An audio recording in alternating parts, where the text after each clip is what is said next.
Hey guys, welcome back in new video. Guys कैसे हैं आप सब? आई होप आप सब ठीक होंगे। गाइस मेरा नाम है सारुद्दीन खान और आप देख रहे हैं अपना यूट्यूब चैनल फार्मेसी वाला। कोई भी सपना साकार करने के लिए सबसे जरूरी है सही कोच का होना। चुनिए फार्मेसी वाला को और करे अपने B Pharm and D Pharm का सपना साकार। Download the app now. तो आज की जो वीडियो है, इस वीडियो में हम देखने वाले हैं बायोफार्मास्यूटिक्स एंड फार्माकोकाइनेटिक्स जो कि 6th सेमेस्टर में सब्जेक्ट है, उसके सारे इंपॉर्टेंट क्वेश्चन जो कि हमारे यहाँ पे 5 यूनिट्स होने वाली हैं। और इनमें से ना अब ये मतलब फर्स्ट पार्ट होने वाला है जिसमें हम 2 ही यूनिट को कवर करेंगे, unit first and unit second. क्योंकि आप सिलेबस पे अगर गौर करोगे तो यूनिट फर्स्ट में इसमें 2 चैप्टर हैं एंड यूनिट सेकंड में भी 2 चैप्टर, मतलब ये काफ़ी लेंदी हैं। बाकी 3 जो यूनिट्स हैं वो थोड़ी कम लेंदी है, मतलब उनको हम एक ही वीडियो में कवर कर लेंगे। तो फर्स्ट पार्ट ये हमारा होने वाला है जिसमें सारे हम इंपॉर्टेंट क्वेश्चंस को कवर करेंगे। बाकी इससे पहले जो हमारा पहला सब्जेक्ट था फार्माकोलॉजी, उसके भी हम इंपॉर्टेंट क्वेश्चन कवर कर चुके हैं। तो वो वीडियो अगर ना देखी हो तो लिंक आपको डिस्क्रिप्शन में मिल जाएगा। एंड इस सब्जेक्ट के और जो मतलब पिछला फार्माकोलॉजी था उसके भी सब्जेक्ट के जो नोट्स हैं वो भी डिस्क्रिप्शन में लिंक मिल जाएगा, वहाँ से डाउनलोड कर सकते हैं ये जो सारे क्वेश्चन लिखे हुए हैं। ठीक है, तो बात करते हैं यहाँ पे हम देखिए कितने क्वेश्चन यहाँ पे होने वाले हैं और ये किस तरीके से क्वेश्चन लिखे हैं। तो सबसे पहले तो यही लिख रखा है कि ये जो हमने मतलब यहाँ पे क्वेश्चन लिखे हैं वो इस हिसाब से लिखे हैं कि कम टाइम में आपका जो सारा जो लेंथी सिलेबस है वो कवर हो जाए। एंड सेकंड कि यहाँ पे शॉर्ट एंड लॉन्ग दोनों ही तरीके के क्वेश्चन हैं जो कि आपके एग्जाम में पूछे जाएंगे और मैंने उनके आगे लिख रखा है कि वो कितने मार्क्स में आते हैं। एंड मोस्ट ऑफ द जो क्वेश्चन हमने प्रीवियस क्वेश्चन पेपर के बेसिस पर ही सेलेक्ट किए हैं, तो ये मैं सारा कुछ आपको बताने वाला हूँ। तो यहाँ पे टोटल की बात करें तो देखिए टोटल यहाँ पे 24 क्वेश्चंस होने वाले हैं। हर एक यूनिट से अलग अलग टाइप के क्वेश्चंस हैं, शॉर्ट भी, लॉन्ग भी, 7 वाले भी, 10 मार्क्स वाले भी। ठीक है, तो यहाँ पे सारे क्वेश्चंस लिखे हुए हैं, आप इनको देख लेना। बाकी मैं बारी बारी से इनको सॉल्व करने की कोशिश करता हूँ। तो यूनिट फर्स्ट की अगर हम बात करें तो देखिए पहला क्वेश्चन बनता है define absorption and discuss the various mechanism of drug absorption through GIT. काफ़ी इंपॉर्टेंट क्वेश्चन है कि एब्जॉर्प्शन होता क्या है वो आपने बताना है और एब्जॉर्प्शन के कौन कौन से तरीके हैं। मतलब अगर हम मेडिसिन को जीआईटी रूट से लें या बोले तो ओरली ले तो मेडिसिन किन किन तरीकों से एब्जॉर्ब होती है वो सारे तरीके आपने बताने होंगे। तो ये जो क्वेश्चन है आपका एब्जॉर्प्शन वाला तो मैं इसको ना कवर करा चुका हूँ। अगर आपने फार्माकोलॉजी 4th सेमेस्टर में पढ़ी तो वहाँ पे आपने एडीएमई पढ़े होंगे, तो वहीं पर ना मैंने 4th सेम में ही इसको पूरा कवर करा है कि क्या होता है एब्जॉर्प्शन, कौन कौन से मेथड्स होते हैं जीआईटी से एब्जॉर्प्शन के। तो वही जो वीडियो है मैं आगे इंक्लूड कर दूंगा क्योंकि इसमें ना मेरा फ़ायदा हो जाए, क्योंकि मुझे बार बार सेम चीज़ें नहीं बतानी पड़ेंगी, मतलब टाइम थोड़ा बच जाएगा। तो आगे मैं उसी वीडियो को ऐड कर दूंगा, मतलब पहले क्वेश्चन का आपको सॉल्यूशन वहाँ से मिल जाएगा। यहाँ पे देखिए सबसे पहले हम देखने वाले हैं कि आखिरी एब्जॉर्प्शन क्या है। बहुत ही सिंपल है समझने के लिए। देखिए यहाँ पे एक सेंटेंस में लिखा हुआ है absorption means movement of drug into blood circulation through cell membrane. मतलब किसी भी तरीके से हमारी ड्रग का ब्लड में पहुँच जाना ही क्या कहलाता है, एब्जॉर्प्शन कहलाता है। तो इसकी हम बात करते हैं ओरली जो हम मेडिसिन लेते हैं, माउथ के थ्रू जो हम मेडिसिन लेते हैं वो हमारी जनरली माउथ के थ्रू ली जाती हैं, तो वो स्टोमक में जाएंगी, स्टोमक के बाद में हमारी इंटेस्टाइन में जाती हैं।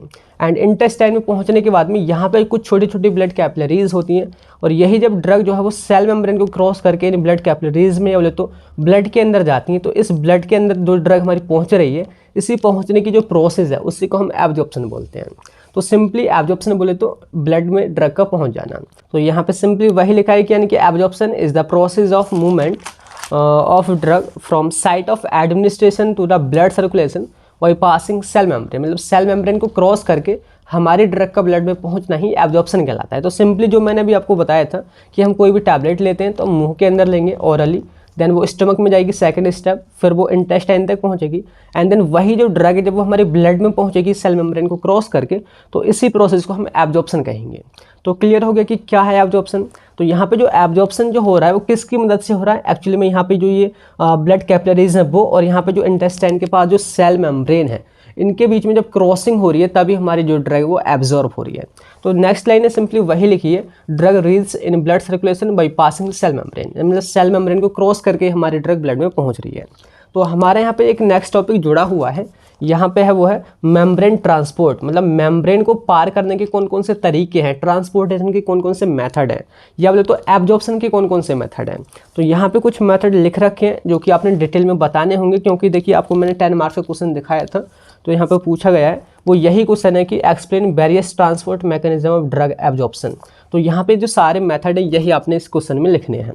तो यहाँ पे देखिए सबसे पहला है देखिए वो है इसमें पैसिव डिफ्यूजन या जिसको हम पैसिव ट्रांसपोर्ट भी बोलते हैं। दूसरा है फैसिलिटेटेड डिफ्यूजन, तीसरा एक्टिव ट्रांसपोर्ट, चौथा pore transport, next ion pair transport and last में है एंडोसाइटोसिस। तो यहाँ पे देखिए सबसे पहले हम बात करते हैं पैसिव ट्रांसपोर्ट के बारे में, जिसको हम पैसिव डिफ्यूज़न भी बोलते हैं।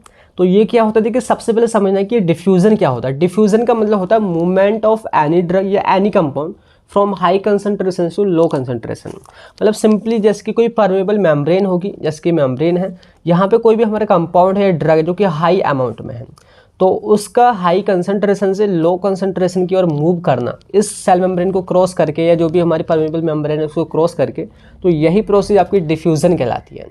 जैसे कि यहाँ पे हम एग्जांपल की बात करें कि सपोज़ करो कि दो कमरे हैं और एक जो कमरा है उसमें हीटर लगा हुआ है, मतलब काफ़ी ज़्यादा गर्मी है, और दूसरा जो कमरा है वो नॉर्मल है, मतलब 20 टेम्परेचर आप यहाँ पे मान सकते हैं 20 डिग्री सेल्सियस।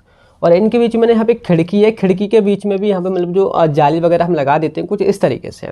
तो यहाँ पे बहुत ज़्यादा गर्मी है, यानी कि यहाँ पे जो हीट है ये बहुत ज़्यादा है, इस तरफ हाई कंसंट्रेशन है।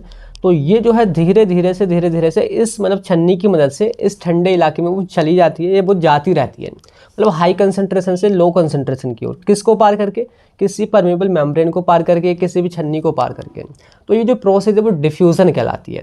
तो यहाँ पे देखिए डिफ्यूज़न भी कई तरीके होते हैं, जैसे पैसिव का एक होता है एक्टिव, एक होता है पैसिव। एक्टिव आपने वर्ड जैसे समझ रहे हैं, मतलब उसमें कुछ आप अगर एक्टिविटी करेंगे तो उसमें कुछ एनर्जी लगेगी, और पैसिव जस्ट उसके अपोजिट होता है कि उसमें कुछ भी एनर्जी वगैरह नहीं लगती है। तो यहाँ पे सिंपली वही लिखना है कि in passive diffusion drug moves from higher concentration to lower concentration, और यहाँ पे कोई भी एनर्जी नहीं लगती है। It depends on concentration gradient, ये कंसंट्रेशन ग्रेडियंट पे डिपेंड करता है। अब ये क्या होता है concentration gradient, means difference between higher and lower concentration. Suppose करो कि यहाँ पे जो टेम्परेचर हमारा 60 डिग्री सेल्सियस है एंड यहाँ पे 20 डिग्री सेल्सियस था इस कमरे में, तो इसके बीच में जो डिफरेंस जो आ रहा है ये 40 डिग्री सेल्सियस का डिफरेंस, यही हमारा कंसंट्रेशन ग्रेडियंट है। अगर यहीं पे टेम्परेचर 100 होता और यहाँ पे वही 20 होता, तो अब जो है बहुत फास्ट तरीके से हीट हमारी इस टेम्परेचर की तरफ मूव करती। तो जितना ज़्यादा कंसंट्रेशन ग्रेडियंट उतना ही ज़्यादा मूवमेंट। तो ये जो है कंसंट्रेशन ग्रेडियंट पे ही डिपेंड करता है।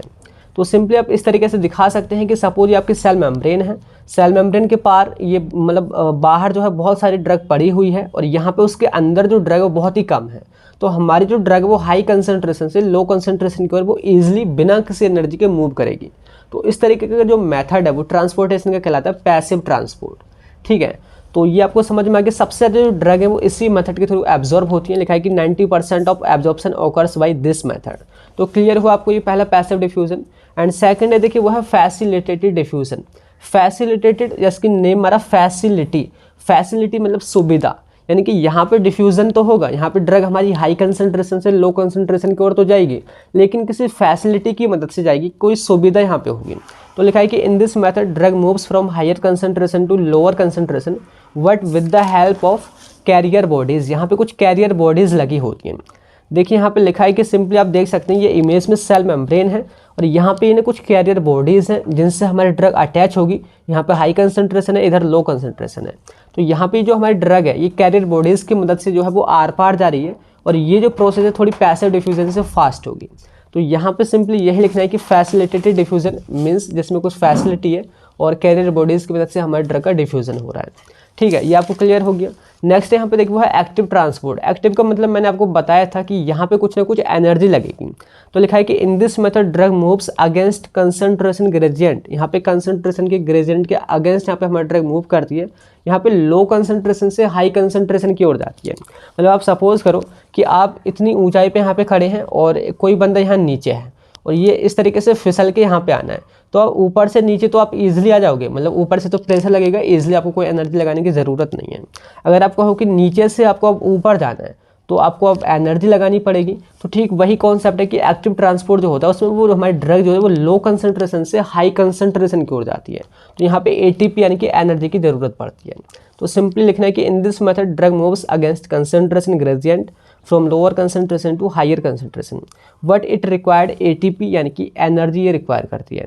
तो यहाँ पे देखिए दिखा रखा है कि हमारे सेल मेम्ब्रेन है उसके बाहर बहुत ही कम ड्रग है, मतलब इधर लो कंसंट्रेशन है और सेल के अंदर जो है बहुत सारे ड्रग हैं, फिर भी हमारी ड्रग लो कंसंट्रेशन से हाई कंसंट्रेशन की ओर जा रही है। कब जा रही है? जब ये एटीपी का यूज़ करिए तभी ये जा पा रही है। तो ये हमारा एक्टिव ट्रांसपोर्ट कहलाता है।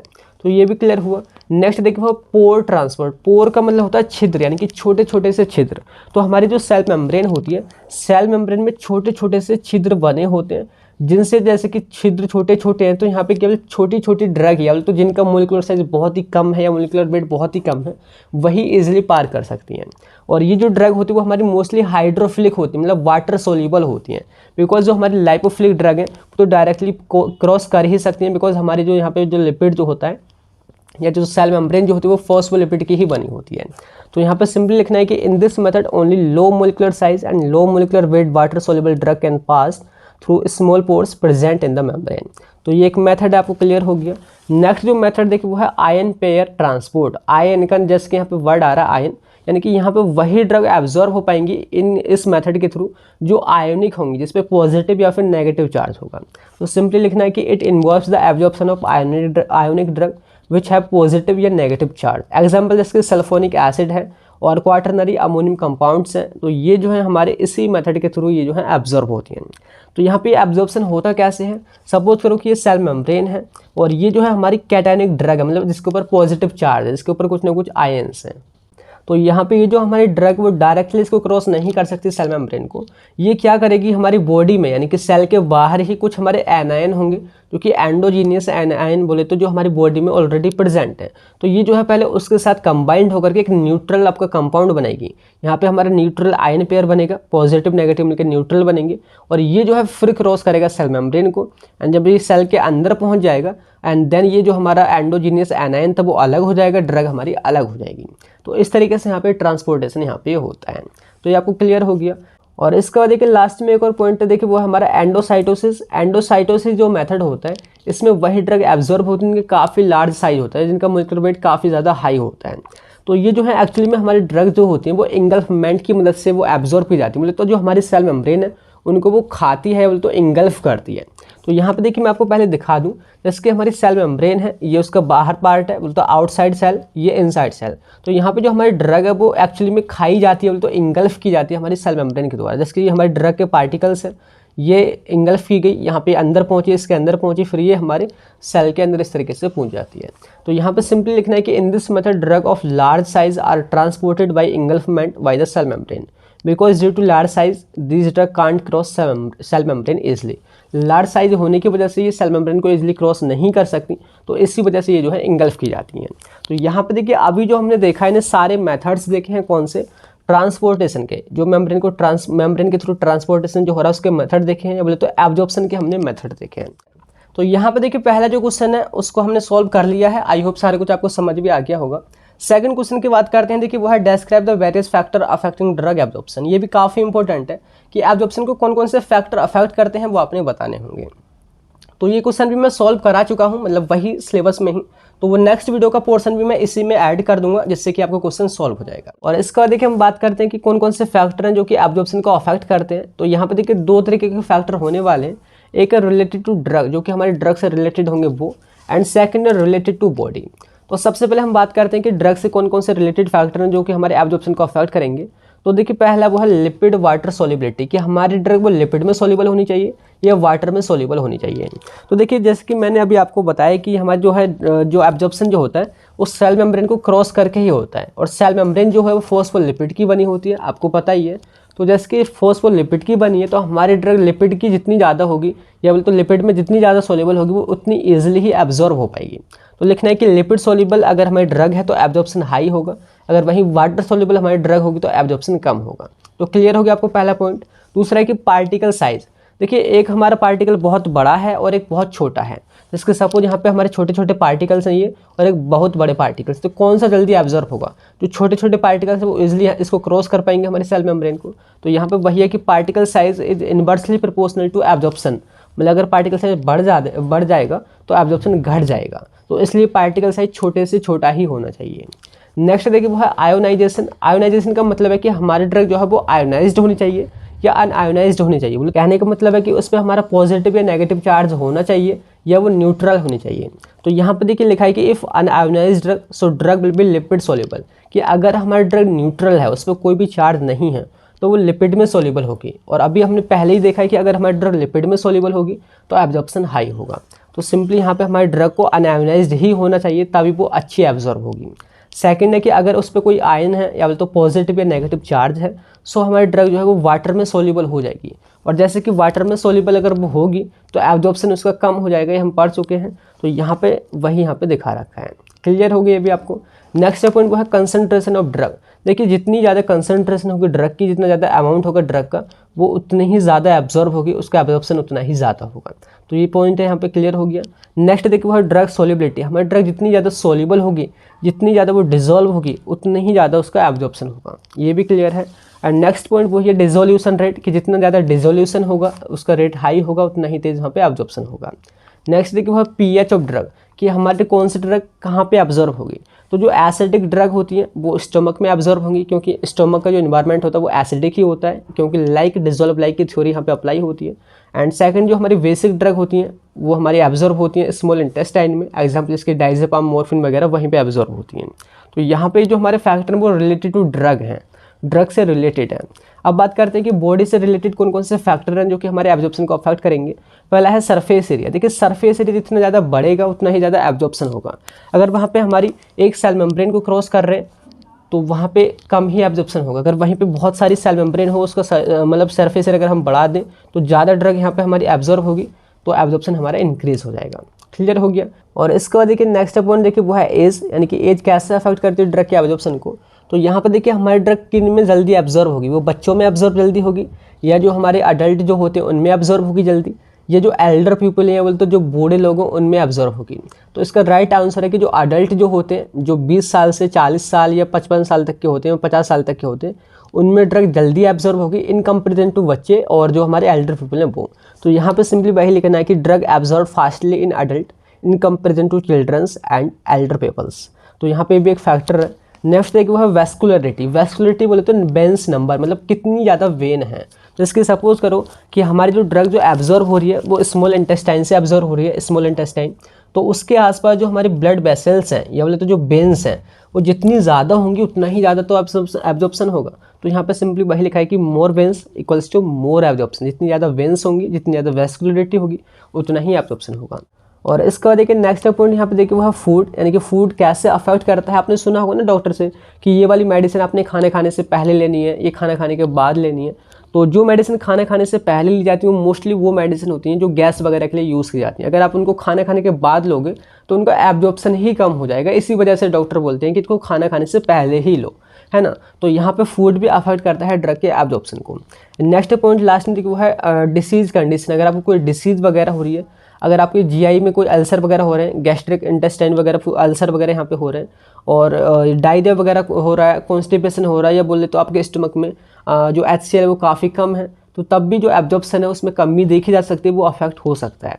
तो ये जो सारे फैक्टर हैं हमारी बॉडी से रिलेटेड है। तो यहाँ पे देखिए अभी जो है ना आपने फर्स्ट एंड सेकंड क्वेश्चन को कवर करा है। आई होप सारा कुछ आपको क्लियर हो भी गया होगा। अब बात करते हैं आगे जो भी क्वेश्चन उनको हम बारी बारी से देखते हैं।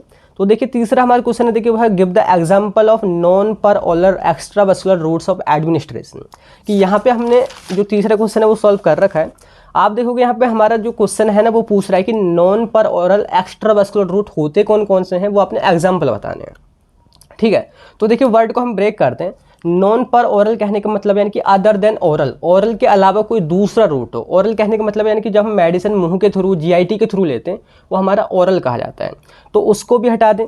प्लस एक्स्ट्रावेस्कुलर, एक्स्ट्रावेस्कुलर कहने का मतलब देखिए आपने पढ़ा होगा ना इंट्रावेनस या तो इंट्रावेस्कुलर, जो हम इंजेक्शन डायरेक्टली वेन्स में लगाते हैं उनको हम IV इंजेक्शन बोलते हैं। तो IV को और हटा दें और हम ओरल रूट को हटा दें। तो उनके अलावा हमारे ड्रग के एडमिनिस्ट्रेशन के कौन कौन से रूट्स हैं वो आपने एग्जाम्पल बताने होंगे।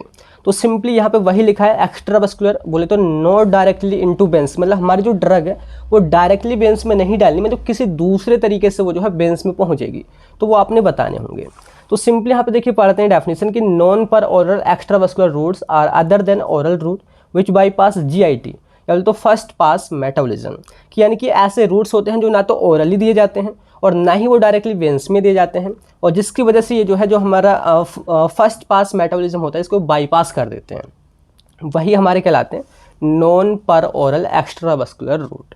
एग्जाम्पल्स आपको क्लियर हो गए, जैसे यहाँ पे सारे एग्जाम्पल लिखे होंगे, जिसके वकल एंड सबलिंगुअल। वकल कहने का मतलब है जो आपकी माउथ की इंटरनल लाइनिंग होती है, तो जब वहाँ पे हम मुंह में मतलब साइड में रख देते हैं दवाई को, जब वो वहाँ से एब्जॉर्ब होती है तो वो तरीका हमारा वकल कहलाता है, जिसके हम च्युइंगम वगैरह को रख लेते हैं। ऐसे सबलिंगुअल यानी कि अंडर द टंग के नीचे हम दवाई को रख देते हैं। तीसरा नज़ल के थ्रू ले रहे हैं, एंड चौथा आईएम रूट से ले रहे हैं, इंट्रामस्कुलर रूट से जो हम इंजेक्शन लगाते हैं मसल में। टॉपिकल यानी कि स्किन पर अप्लाई कर रहे हैं ऊपर से। रेक्टल यानी कि रेक्टम के थ्रू ले रहे हैं। सबक्यूटेनियस यानी कि जो सबक्यूटेनियस लेयर होती है स्किन की, उसमें इंजेक्शन लगाया जा रहा है। वजाइनल रूट यानी कि वजाइना के थ्रू एंटर करा रहे हैं। एंड लास्ट पे हमारा इंट्राओकुलर यानी कि आई के थ्रू। तो यहाँ पे जो सारे एग्जाम्पल है ना, वो ऐसे रूट्स ऑफ एडमिनिस्ट्रेशन है जो तो ना तो ओरली दिए जा रहे हैं और ना ही वो डायरेक्टली वेन्स में दिए जा रहे हैं। तो क्लियर हो गया आपको ये तीसरा क्वेश्चन। और नेक्स्ट क्वेश्चन देखिए हमारा फोर्थ, वो है define apparent volume of drug distribution. ये एपरेंट वॉल्यूम क्या होता है ड्रग के डिस्ट्रीब्यूशन का। अभी आप यूनिट फर्स्ट में जो सेकंड पोर्शन है ना वो पढ़ रहे हैं डिस्ट्रीब्यूशन। डिस्ट्रीब्यूशन आपने पढ़ा होगा, देखिए आप फार्माकोलॉजी पढ़ते आए हैं 6th सेम तक।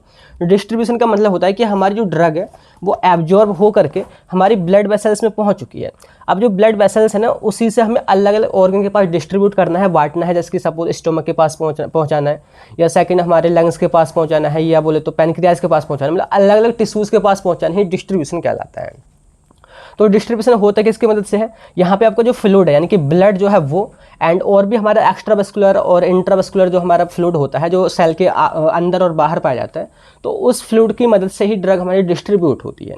तो अब एपरेंट वॉल्यूम कहने का मतलब क्या है, यानी कि एक्चुअली में कितना वॉल्यूम हमारे फ्लूइड का लग रहा है ड्रग को डिस्ट्रीब्यूट करने में या डिजोल्व कराने में, तो वही हमारा apparent volume of drug distribution कहा जाएगा। तो सिंपली लिखा है कि एपरेंट बोले तो एक्चुअल वॉल्यूम। तो सिंपली देखिए डेफिनेशन पढ़ना कि apparent volume of distribution is the actual amount of fluid of an organ that required for distribution and dissolution of drug. जैसे कि आप एग्जांपल से समझो कि सपोज करो कि आपने जो है ड्रग को लिवर के अंदर डिस्ट्रीब्यूट करना है, तो लिवर के पास जो फ्लूइड होगा, अपना जो फ्लूइड होगा वो सपोज कर लेते हैं 6-7 लीटर होगा, या 7-6 या 8-9 लीटर होगा, या उससे कम आप मान सकते हैं 4-5 लीटर आप मान सकते हैं कि उसके आसपास फ्लूइड होता है। तो वहाँ पे एक्चुअली में 4-5 लीटर जो फ्लूइड है वो सारा का सारा इन्वॉल्व नहीं होगा ड्रग के डिस्ट्रीब्यूशन में, या तो उसके डिसोल्यूशन में। तो एक्चुअली में जितना यहाँ पे लिवर का जो फ्लूइड है ड्रग के डिस्ट्रीब्यूशन में लग रहा है या तो डिसोल्यूशन में लग रहा है, वही आपका कहलाता है apparent volume of drug distribution.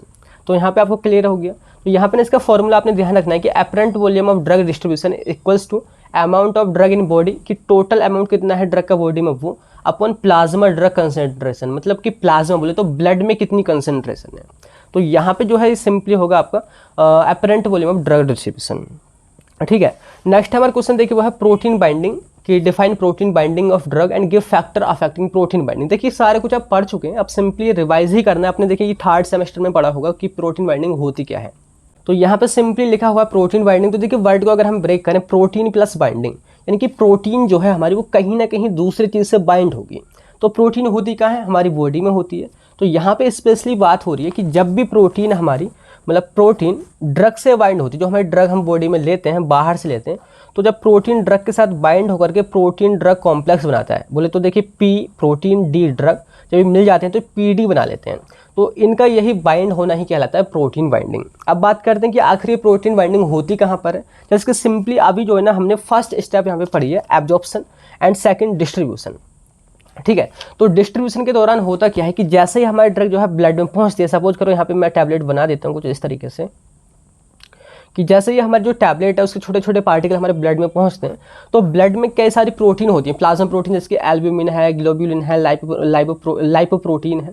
तो उनसे जाकर के जो हमारी ड्रग है वो बाइंड हो जाती है। सपोज करो कि ये जो है हमारी ये ड्रग के पार्टिकल्स हैं, और इसको मैं कुछ इस तरीके से प्रोटीन को मैं दूसरे कलर से दिखा देता हूँ कि यहाँ पे प्रोटीन से कुछ इस तरीके से यहाँ पे बाइंड हो गई है। तो ये जो यहाँ पे कॉम्प्लेक्स फॉर्मेशन हो रहा है ड्रग का प्रोटीन के साथ में ब्लड वेसल्स के अंदर, तो यही कहलाता है प्रोटीन बाइंडिंग। तो सिंपली देखिए लिखना क्या है कि प्रोटीन बाइंडिंग बोले तो mean binding of drug with plasma protein in blood vessel. Blood vessels में प्लाज्मा प्रोटीन से ड्रग का बाइंड होना ही प्रोटीन बाइंडिंग कहा जाता है। बाकी सिंपली आगे कोई डेफिनेशन मैंने यहाँ पे लिखी है कि when drug is absorbed and reached into systemic circulation, so drug form a complex with protein and this phenomena is called as drug protein binding. कि जब भी हमारी ड्रग एब्जॉर्प्शन के बाद में ब्लड सर्कुलेशन में पहुँचती है तो ब्लड में जो भी मौजूद होती हैं प्रोटीन, एल्ब्यूमिन, ग्लोब्यूलिन, लाइपोप्रोटीन वगैरह, तो उनसे जब हमारी ड्रग बाइंड हो जाती है और कॉम्प्लेक्स बना लेती है, वही प्रोटीन बाइंडिंग कहा जाता है। तो सिंपली यहाँ पे दोबारा वही देखा कि प्लाज्मा प्रोटीन, जिसके example albumin, globulin plus drug, ये बाइंड होकर के हमारी ड्रग प्रोटीन कॉम्प्लेक्स बनाते हैं, और यही प्रोसेस प्रोटीन बाइंडिंग कही जाती है। तो यहाँ पे ना आपने थोड़ा समझना हो कि कौन कौन सी प्रोटीन प्रेजेंट होती हैं ब्लड में। तो यहाँ पे मैंने वही लिख रखा है कि in blood following plasma proteins are present. यहाँ पे 4 तरह की हमारी प्रोटीन्स प्रेजेंट होती हैं ब्लड में। पहला है एल्ब्यूमिन, दूसरा है अल्फा-1 एसिड ग्लाइकोप्रोटीन, एंड थर्ड हमारे यहाँ पे लाइपोप्रोटीन, एंड चौथा है यहाँ पे हमारा ग्लोब्यूलिन। तो यहाँ पे देखिए इनको बारी बारी से थोड़ा आपने इनकी कुछ प्रॉपर्टीज़ को समझना होगा, जिससे कि आपको थोड़ी बेटर चीज़ें समझ में आ जाए। कि जो एल्ब्यूमिन जो होती है वो सबसे ज़्यादा प्रेजेंट होती है ब्लड होती है। ये ड्रग से हो सकती है, मतलब इस सारी ड्रग हो सकती है, मैक्सिमम ड्रग जाके बाइंड, लेकिन अगर हम तो मोस्टली ड्रग बाइंड होती है हमारी एसिड से जाके बाइंड होती है, मतलब अलग प्रोटीन से एक अलग टाइप के नेचर की ड्रग ही बाइंड होती है। सेकंड हमारी अल्फा-1 एसिड ग्लाइकोप्रोटीन, इसको हम आग भी बोल देते हैं, आग बोले तो अल्फा एसिड ग्लाइकोप्रोटीन। तो इससे न केवल बेसिक यानी कि जो ड्रग बेस होती हैं और हाइड्रोफिलिक यानी कि वाटर लवर होती हैं, केवल वही ड्रग हमारी इससे बाइंड होती हैं। एग्जाम्पल इसकी प्रोप्रेनोल है, क्यूनिडीन है। तीसरा हमारे लाइपोप्रोटीन, जिसके नेम है लाइपो बोले तो लिपिड, इससे हमारी बेसिक ड्रग बाइंड होती हैं, साथ के साथ जो लिपिड नेचर की होती हैं वही बाइंड होती हैं। अभी जस्ट हमने अपोजिट देखा कि जो बेसिक ड्रग हाइड्रोफिलिक नेचर की होती हैं हमारी आग प्रोटीन से बाइंड होती हैं। क्लियर हो गया। एंड तीसरा यहाँ पे हमारा वो है ग्लोब्यूलिन। ग्लोब्यूलिन जो हमारी प्रोटीन्स हैं, इससे केवल स्टेरॉइड, विटामिन वगैरह, इसकी विटामिन ए, डी, ई, के, ये जो है सारी चीज़ें हमारी ग्लोब्यूलिन प्रोटीन से बाइंड होती हैं। ठीक है, तो आपको क्लियर हो कि यहाँ पे जो हमारी ब्लड वेसल्स होती हैं उनमें 4 टाइप्स की प्रोटीन प्रेजेंट होती हैं। अलग अलग ड्रग जो है अलग अलग नेचर की प्रोटीन से जाके बाइंड होती हैं। ठीक है, बात करें जो प्रोटीन बाइंडिंग जो होती है वो 2 टाइप्स की होती है। ये सिंपली आपने पढ़ा भी होगा कि 2 टाइप्स की होती हैं, रिवर्सिबल और इरिवर्सिबल। रिवर्सिबल कहने का मतलब है जो रिवर्स हो सके, जो वापस हो सके, बैक हो सके।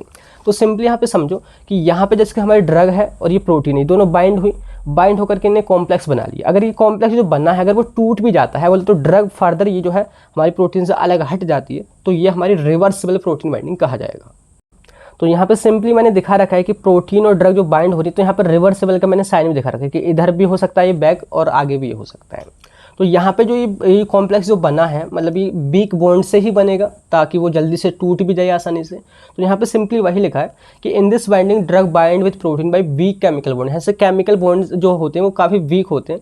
Example hydrogen bond, ionic bond and van der Waals forces वगैरह। तो यहाँ पे जो कॉम्प्लेक्स बनता है वो वापस रिवर्स भी हो सकता है, तो उसको हम रिवर्सिबल प्रोटीन बाइंडिंग बोलते हैं। सेकंड हमारा इरिवर्सिबल, यानी कि यहाँ पे जो हमारे ड्रग का और जो प्रोटीन का कॉम्प्लेक्स बनेगा वो परमानेंटली बन जाएगा। मतलब अगर ड्रग जो है प्रोटीन से बाइंड होगी तो फिर छूट ही नहीं सकती, जो कि रेयर केस में ही होता है।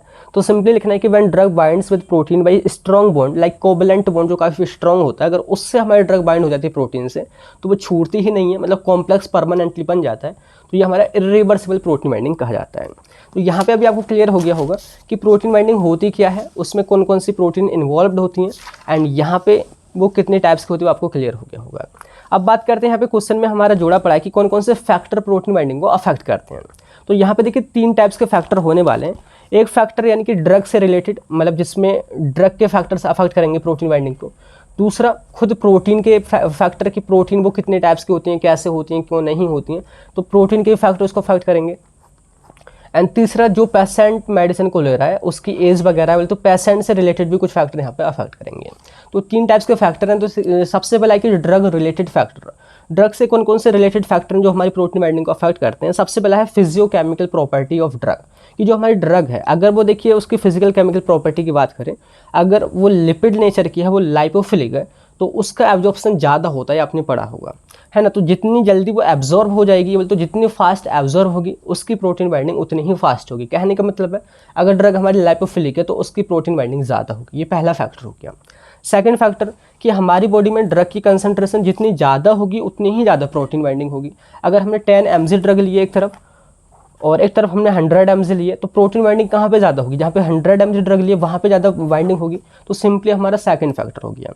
तीसरा यहाँ पे फैक्टर वो है ड्रग प्रोटीन एफिनिटी। देखिए एफिनिटी का मतलब समझिए, एफिनिटी का मतलब आया है अफेक्शन से। अफेक्शन बोले तो लगाव या बोले तो प्यार, कि हमारी ड्रग किस प्रोटीन से ज़्यादा लगाव रखेगी, वो भी एक फैक्टर बन जाता है। मतलब कहने का है कि यहाँ पे हमारी 4 टाइप्स की प्रोटीन्स थी, तो देखिए जैसे कि मैंने आपको बताया कि जो हमारी एसिडिक ड्रग है वो मोस्टली एल्ब्यूमिन से बाइंड होती हैं।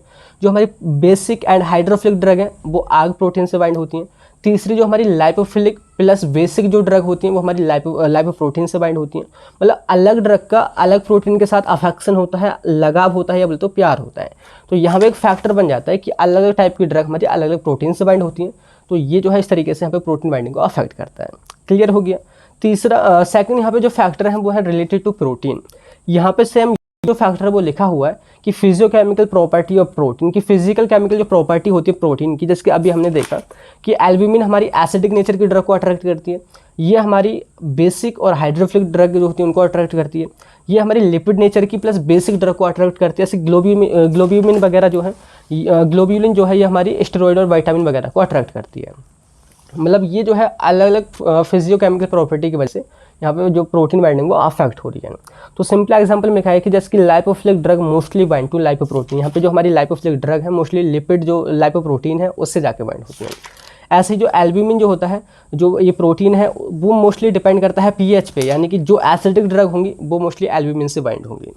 और इसके बाद देखिए नेक्स्ट पॉइंट देखिए concentration of protein in blood की जो हमारा ब्लड है उसमें कितनी प्रोटीन की कंसंट्रेशन, मतलब जितनी ज़्यादा प्रोटीन प्रेजेंट होगी उतनी ही ज़्यादा वहाँ पे प्रोटीन बाइंडिंग होगी। सिंपल सा कॉन्सेप्ट है। तो high concentration of protein equals to high protein binding, इस तरीके से आपने सिंपली लिखना होगा। Second number of binding site on protein की जो हमारी प्रोटीन से होती है ना उन पर बाइंडिंग साइट होती है। मतलब जैसे कि हमारी जो एल्ब्यूमिन जो होती है जो सबसे पहले हमने देखी थी उस पर जो है 4 बाइंडिंग साइट होती हैं, और जो हमारी प्रोटीन्स हैं किसी पर 2 बाइंडिंग साइट होती हैं, किसी पे 1 ही बाइंडिंग साइट होती है। मतलब जो प्रोटीन बाइंडिंग होती है वो डिपेंड करता है कि कितनी बाइंडिंग साइट है। जितनी ज़्यादा बाइंडिंग साइट होगी उतनी ही ज़्यादा प्रोटीन बाइंडिंग होगी। जिसके एग्जांपल एल्ब्यूमिन में सबसे ज़्यादा बाइंडिंग साइट होती है, तो सबसे ज़्यादा जो बाइंडिंग है वो वहीं पर होती है। तो सिंपली वही है, यानी कि जितनी ज़्यादा बाइंडिंग साइट होंगी वहाँ पर प्रोटीन बाइंडिंग उतनी ही ज़्यादा होगी। क्लियर हो गया। तो ये फैक्टर्स थे हमारे प्रोटीन से रिलेटेड। अब बात करते हैं पेशेंट से रिलेटेड फैक्टर कि एज यहाँ पे मैटर करती है। कि जो हमारे बच्चे होते हैं, चाइल्ड होते हैं, प्लस जो एल्डर पीपल जो काफ़ी बूढ़े लोग होते हैं उनमें प्रोटीन बाइंडिंग बहुत कम होती है इन कंपेरिजन टू अडल्ट। तो सिंपली वही लिखा है कि more protein binding occurs in adult in comparison to child and elder people. दूसरा पैथोलॉजिकल कंडीशन, अगर आपको कोई कार्डियोवैस्कुलर डिसीज़ है, अगर आपके प्लेग फॉर्मेशन होता है ब्लड वेसल्स में या कोई और रीज़न होता है, मतलब आप एक डिसीज़ से मतलब घिरे हुए हैं पैथोलॉजिकल कंडीशन में, तो वहाँ पर भी प्रोटीन बाइंडिंग अफेक्ट होती है। तो यहाँ पे जो है ना सारे अभी हमने फैक्टर देखे हैं कि कौन कौन से फैक्टर प्रोटीन बाइंडिंग को अफेक्ट करते हैं। तो हमारे यहाँ पे जो है अभी तक जो है 5 क्वेश्चन यहाँ पे कवर हो चुके हैं। अब नेक्स्ट क्वेश्चन की हम बात करते हैं जो कि यूनिट फर्स्ट का लास्ट क्वेश्चन है, वह है give the kinetics of protein binding with its significance. कि प्रोटीन बाइंडिंग की काइनेटिक आपने बतानी होगी। सेकंड की प्रोटीन बाइंडिंग का आखिर सिग्निफिकेंस क्या है, क्या इंपॉर्टेंस है बॉडी में, या बोलते वो क्यों होती है प्रोटीन बाइंडिंग। तो समझते हैं सबसे पहले काइनेटिक और प्रोटीन बाइंडिंग। काइनेटिक का मतलब होता है रेट, यानी कि वो कितने रेट से प्रोटीन बाइंडिंग हो रही है, हमें यहाँ पे ये समझना होगा। एक फॉर्मूला हमने यहाँ पे एक निकालना होगा। तो काइनेटिक का मतलब लिखा है means rate of protein binding. ठीक है। तो इसकी जो काइनेटिक यानी कि प्रोटीन बाइंडिंग की जो काइनेटिक वो लॉ ऑफ मास एक्शन अगर आपने पढ़ा हो तो ये उस पर डिपेंड होती है और उसी से जो है पूरा जो हमारी इक्वेशन है वो डेराइव की जाती है। तो सिंपली देखिए मैं अभी आपको बताऊंगा एग्जांपल से पहले। आप देखिए लिखा हुआ है कि binding of plasma protein with drug is based on the law of mass action. अब ये लॉ ऑफ मास एक्शन क्या होता है, आपने अक्सर केमिस्ट्री में पढ़ा होगा कि हमारा एक रिएक्टेंट ए है, एक रिएक्टेंट हमारा बी है, ये दोनों मिले और इन दोनों के मिलने से हमारा एक प्रोडक्ट ए बी बना है। अगर हम इसके रेट की बात करें कि किस रेट से हमारी रिएक्शन हो रही है, तो सिंपली एक फॉर्मूला होता है कि K इक्वल्स टू होता है कंसंट्रेशन ऑफ प्रोडक्ट यानी कि ए बी। ये जो कोष्टक, जो बड़ा कोष्टक जो हम लगाते हैं, इस ये इंडिकेट करता है कंसंट्रेशन को, ध्यान रखना। तो concentration of product upon concentration of reactant, यानी कि जो हमारे रिएक्टेंट ए बी है उनकी कंसंट्रेशन कितनी है और ऊपर हमारे मतलब प्रोडक्ट कितना बना है, तो इससे हम जो है रेट को निकाल सकते हैं। तो सेम उसी से हम यहाँ पे प्रोटीन बाइंडिंग के रेट को भी निकाल सकते हैं। तो सिंपली यहाँ पे हमने दिखा रखा है कि हमारी एक प्रोटीन है पी जो कि फ्री प्रोटीन है, अभी भी ड्रग से बाइंड नहीं हुई है। यहाँ पे डी यानी कि जो फ्री ड्रग है वो अभी प्रोटीन से बाइंड नहीं हुई है। एंड यहाँ पे हमारा प्रोडक्ट बना है तो कॉम्प्लेक्स बना है पीडी, प्रोटीन ड्रग कॉम्प्लेक्स है। तो यहाँ पे जो हमारा पी और डी ये दोनों मिलकर के हमारे पीडी यानी कि कॉम्प्लेक्स को बना रहे हैं। तो यहाँ पे हम वही लॉ ऑफ मास एक्शन को अप्लाई करते हैं, जो भी सिंपली यहाँ पे आपने देखा होगा कि K इक्वल्स टू जो भी हमारा जो प्रोडक्ट बना है उसकी कंसंट्रेशन अपॉन रिएक्टेंट की कंसंट्रेशन। तो सिंपली यहाँ पे according to law of mass action K equals to होता है PD यानी कि प्रोडक्ट अपॉन जो हमारी रिएक्टेंट है उनकी कंसंट्रेशन। क्लियर होगी यहाँ तक आपको। अब पीडी जो है हमारा जो कॉम्प्लेक्स बना है, प्रोडक्ट जो बना है, उसको हम इधर ले लेते हैं और इसको हम मल्टीप्लाई कर देंगे Ka into P into D. ये सिंपली मैथमेटिक्स है, इतना आपको पता होगा ही। बाकी एक चीज़ यहाँ पे आपने कॉन्सेप्ट ध्यान रखना है कि जो भी चीज़ ऊपर होती है ना वो डायरेक्टली प्रोपोर्शनल होती है यहाँ पे जो भी संख्या लिखी होती है, बोलते जो भी फैक्टर होता है। जैसे कि Ka जो कि हमारा एक रेट कांस्टेंट है, बोलते एसोसिएशन कांस्टेंट है। तो जितना ज़्यादा यहाँ पे एसोसिएशन कांस्टेंट होगा उतना ही ज़्यादा प्रोडक्ट का फॉर्मेशन होगा, उतनी ही ज़्यादा प्रोटीन बाइंडिंग होगी, आप ऐसे बोल सकते हैं। जो इन्वर्सली में होता है वो नीचे लिखे होते हैं, ठीक है। तो यहाँ पे सिंपली मैंने लिखा है कि कौन सी चीज़ क्या है। यहाँ पे जो पीडी जो है वो आपका concentration of protein drug complex, कितना कॉम्प्लेक्स बना है वो हमारा पीडी इंडिकेट कर रहा है। पी जो है मतलब वो फ्री प्रोटीन की कंसंट्रेशन है, डी जो है वो फ्री ड्रग की कंसंट्रेशन है, एंड के जो है हमारा एसोसिएशन रेट कांस्टेंट, एक कांस्टेंट है रेट का कि किस रेट से हमारी रिएक्शन हो रही है। ठीक है, इतना आपको क्लियर हो गया। बाकी यहाँ पे हम नेक्स्ट एक चीज़ यहाँ पे एक पॉइंट यहाँ पे मेंशन करेंगे कि if PT is the total concentration of protein, मतलब हम मान लेते हैं कि अगर देखिए प्रोटीन की टोटल कंसंट्रेशन की बात करें, अगर हम पीटी से इंडिकेट करें, पी बोले तो प्रोटीन, टी बोले तो टोटल, यानी कि टोटल प्रोटीन की अगर हम बात करें तो वो होगी मतलब कितनी प्रोटीन ड्रग के साथ बंधी हुई है वो कॉम्प्लेक्स, प्लस कितनी प्रोटीन फ्री पड़ी हुई है ना। तो उसी को तो हम बोलेंगे टोटल प्रोटीन, मतलब हमारी बॉडी में कितनी टोटल प्रोटीन है। तो आप सिंपली ऐसा बोल सकते हैं कि एक तो वो पोर्शन जो फ्री पड़ा हुआ है जिसने ड्रग के साथ कॉम्प्लेक्स बनाया ही नहीं है, दूसरा वो जो ड्रग के साथ कॉम्प्लेक्स बना चुका है। तो उन दोनों को जोड़ दो तो हमारी टोटल प्रोटीन वहाँ पे निकल आएगी। तो दूसरी इक्वेशन हमारी बन जाती है कि पीटी यानी कि total protein equals to drug protein complex plus free protein concentration. यहाँ तक आपको क्लियर हो गया होगा। और इसके बाद देखिए नेक्स्ट और पॉइंट आपने मेंशन करना होगा जो कि एक्चुअली में हमने पता ही करना है और उसी से हमारी जो रेट है वो पता हो जाएगी प्रोटीन बाइंडिंग की। तो यहाँ पे देखिए हम इसको मान ले रहे हैं आर, कि if R is the number of moles of drug bound to total moles of protein, मतलब जैसे कि हमारी प्रोटीन थी तो प्रोटीन से एक्चुअली में कितनी हमारी ड्रग बाइंड हो रही है, या बोले तो कितने ड्रग के मोल्स हमारे प्रोटीन की मोल से बाइंड हो रहे हैं, तो वही हमने ना आर से इंडिकेट कर दिया है। आप ऐसे समझें कि यहाँ पे बहुत सारे पार्टिकल हमारे ड्रग के पड़े हुए हैं, तो कितने पार्टिकल हमारे ड्रग के कितनी प्रोटीन से बाइंड हो रहे हैं तो उसको हम इंडिकेट कर रहे हैं आर से। अगर हमने आर को ही पता कर लिया तो हम ये पता कर लेंगे कि किस रेट से हमारी प्रोटीन बाइंडिंग हो रही है। तो R equals to moles of bound drug, मतलब कितनी ड्रग हमारी प्रोटीन से बाइंड हुई है, सिंपली बोले तो पीडी यानी कि कितनी ड्रग हमारी प्रोटीन से बाइंड हुई है उसके mole upon total number of protein, यानी कि टोटल कितनी प्रोटीन है, यानी कि जो अभी हमने देखा था पीटी। तो इसका जो रेशियो होगा वो हमारा पता कराएगा क्या, total number of drug bound to the total mole of protein. Clear हो गया। तो सिंपली अब यही जो है आगे मैंने यहाँ पे फॉर्मूला बना दिया कि आर इक्वल्स टू हो जाएगा पीडी यानी कि total bound drug upon PT यानी कि टोटल प्रोटीन। यहाँ तक आपको कोई कन्फ्यूज़न अगर नहीं है तो आप आगे बढ़िए, अगर कन्फ्यूज़न है तो शुरू से आप इसको समझ सकते हैं, थोड़ा मैथमेटिक्स है। और इसके बाद देखिए सिंपली आपने क्या करना है कि यहाँ पे जो पीडी और जो पीटी है इनको ना आपने ऑलरेडी जो है यहाँ पे कैलकुलेट करके निकाल लिया था कि पीडी इक्वल्स टू आया था के A into P into D and PT equals to आया था पीडी प्लस पी। तो ये जो ना दोनों इक्वेशन फर्स्ट और जो सेकंड थी उनसे सिंपली हमने ना यहाँ पे वैल्यू पुट करनी है कि यहाँ पे देखिए हमने सबसे पहले पीटी की वैल्यू को पुट की, पीटी की जगह हमने रख दिया पीडी प्लस पी, क्योंकि देखिए यहाँ पे सिंपली लिखा हुआ है PT equals to PD plus P, तो इसको हम लिख सकते हैं।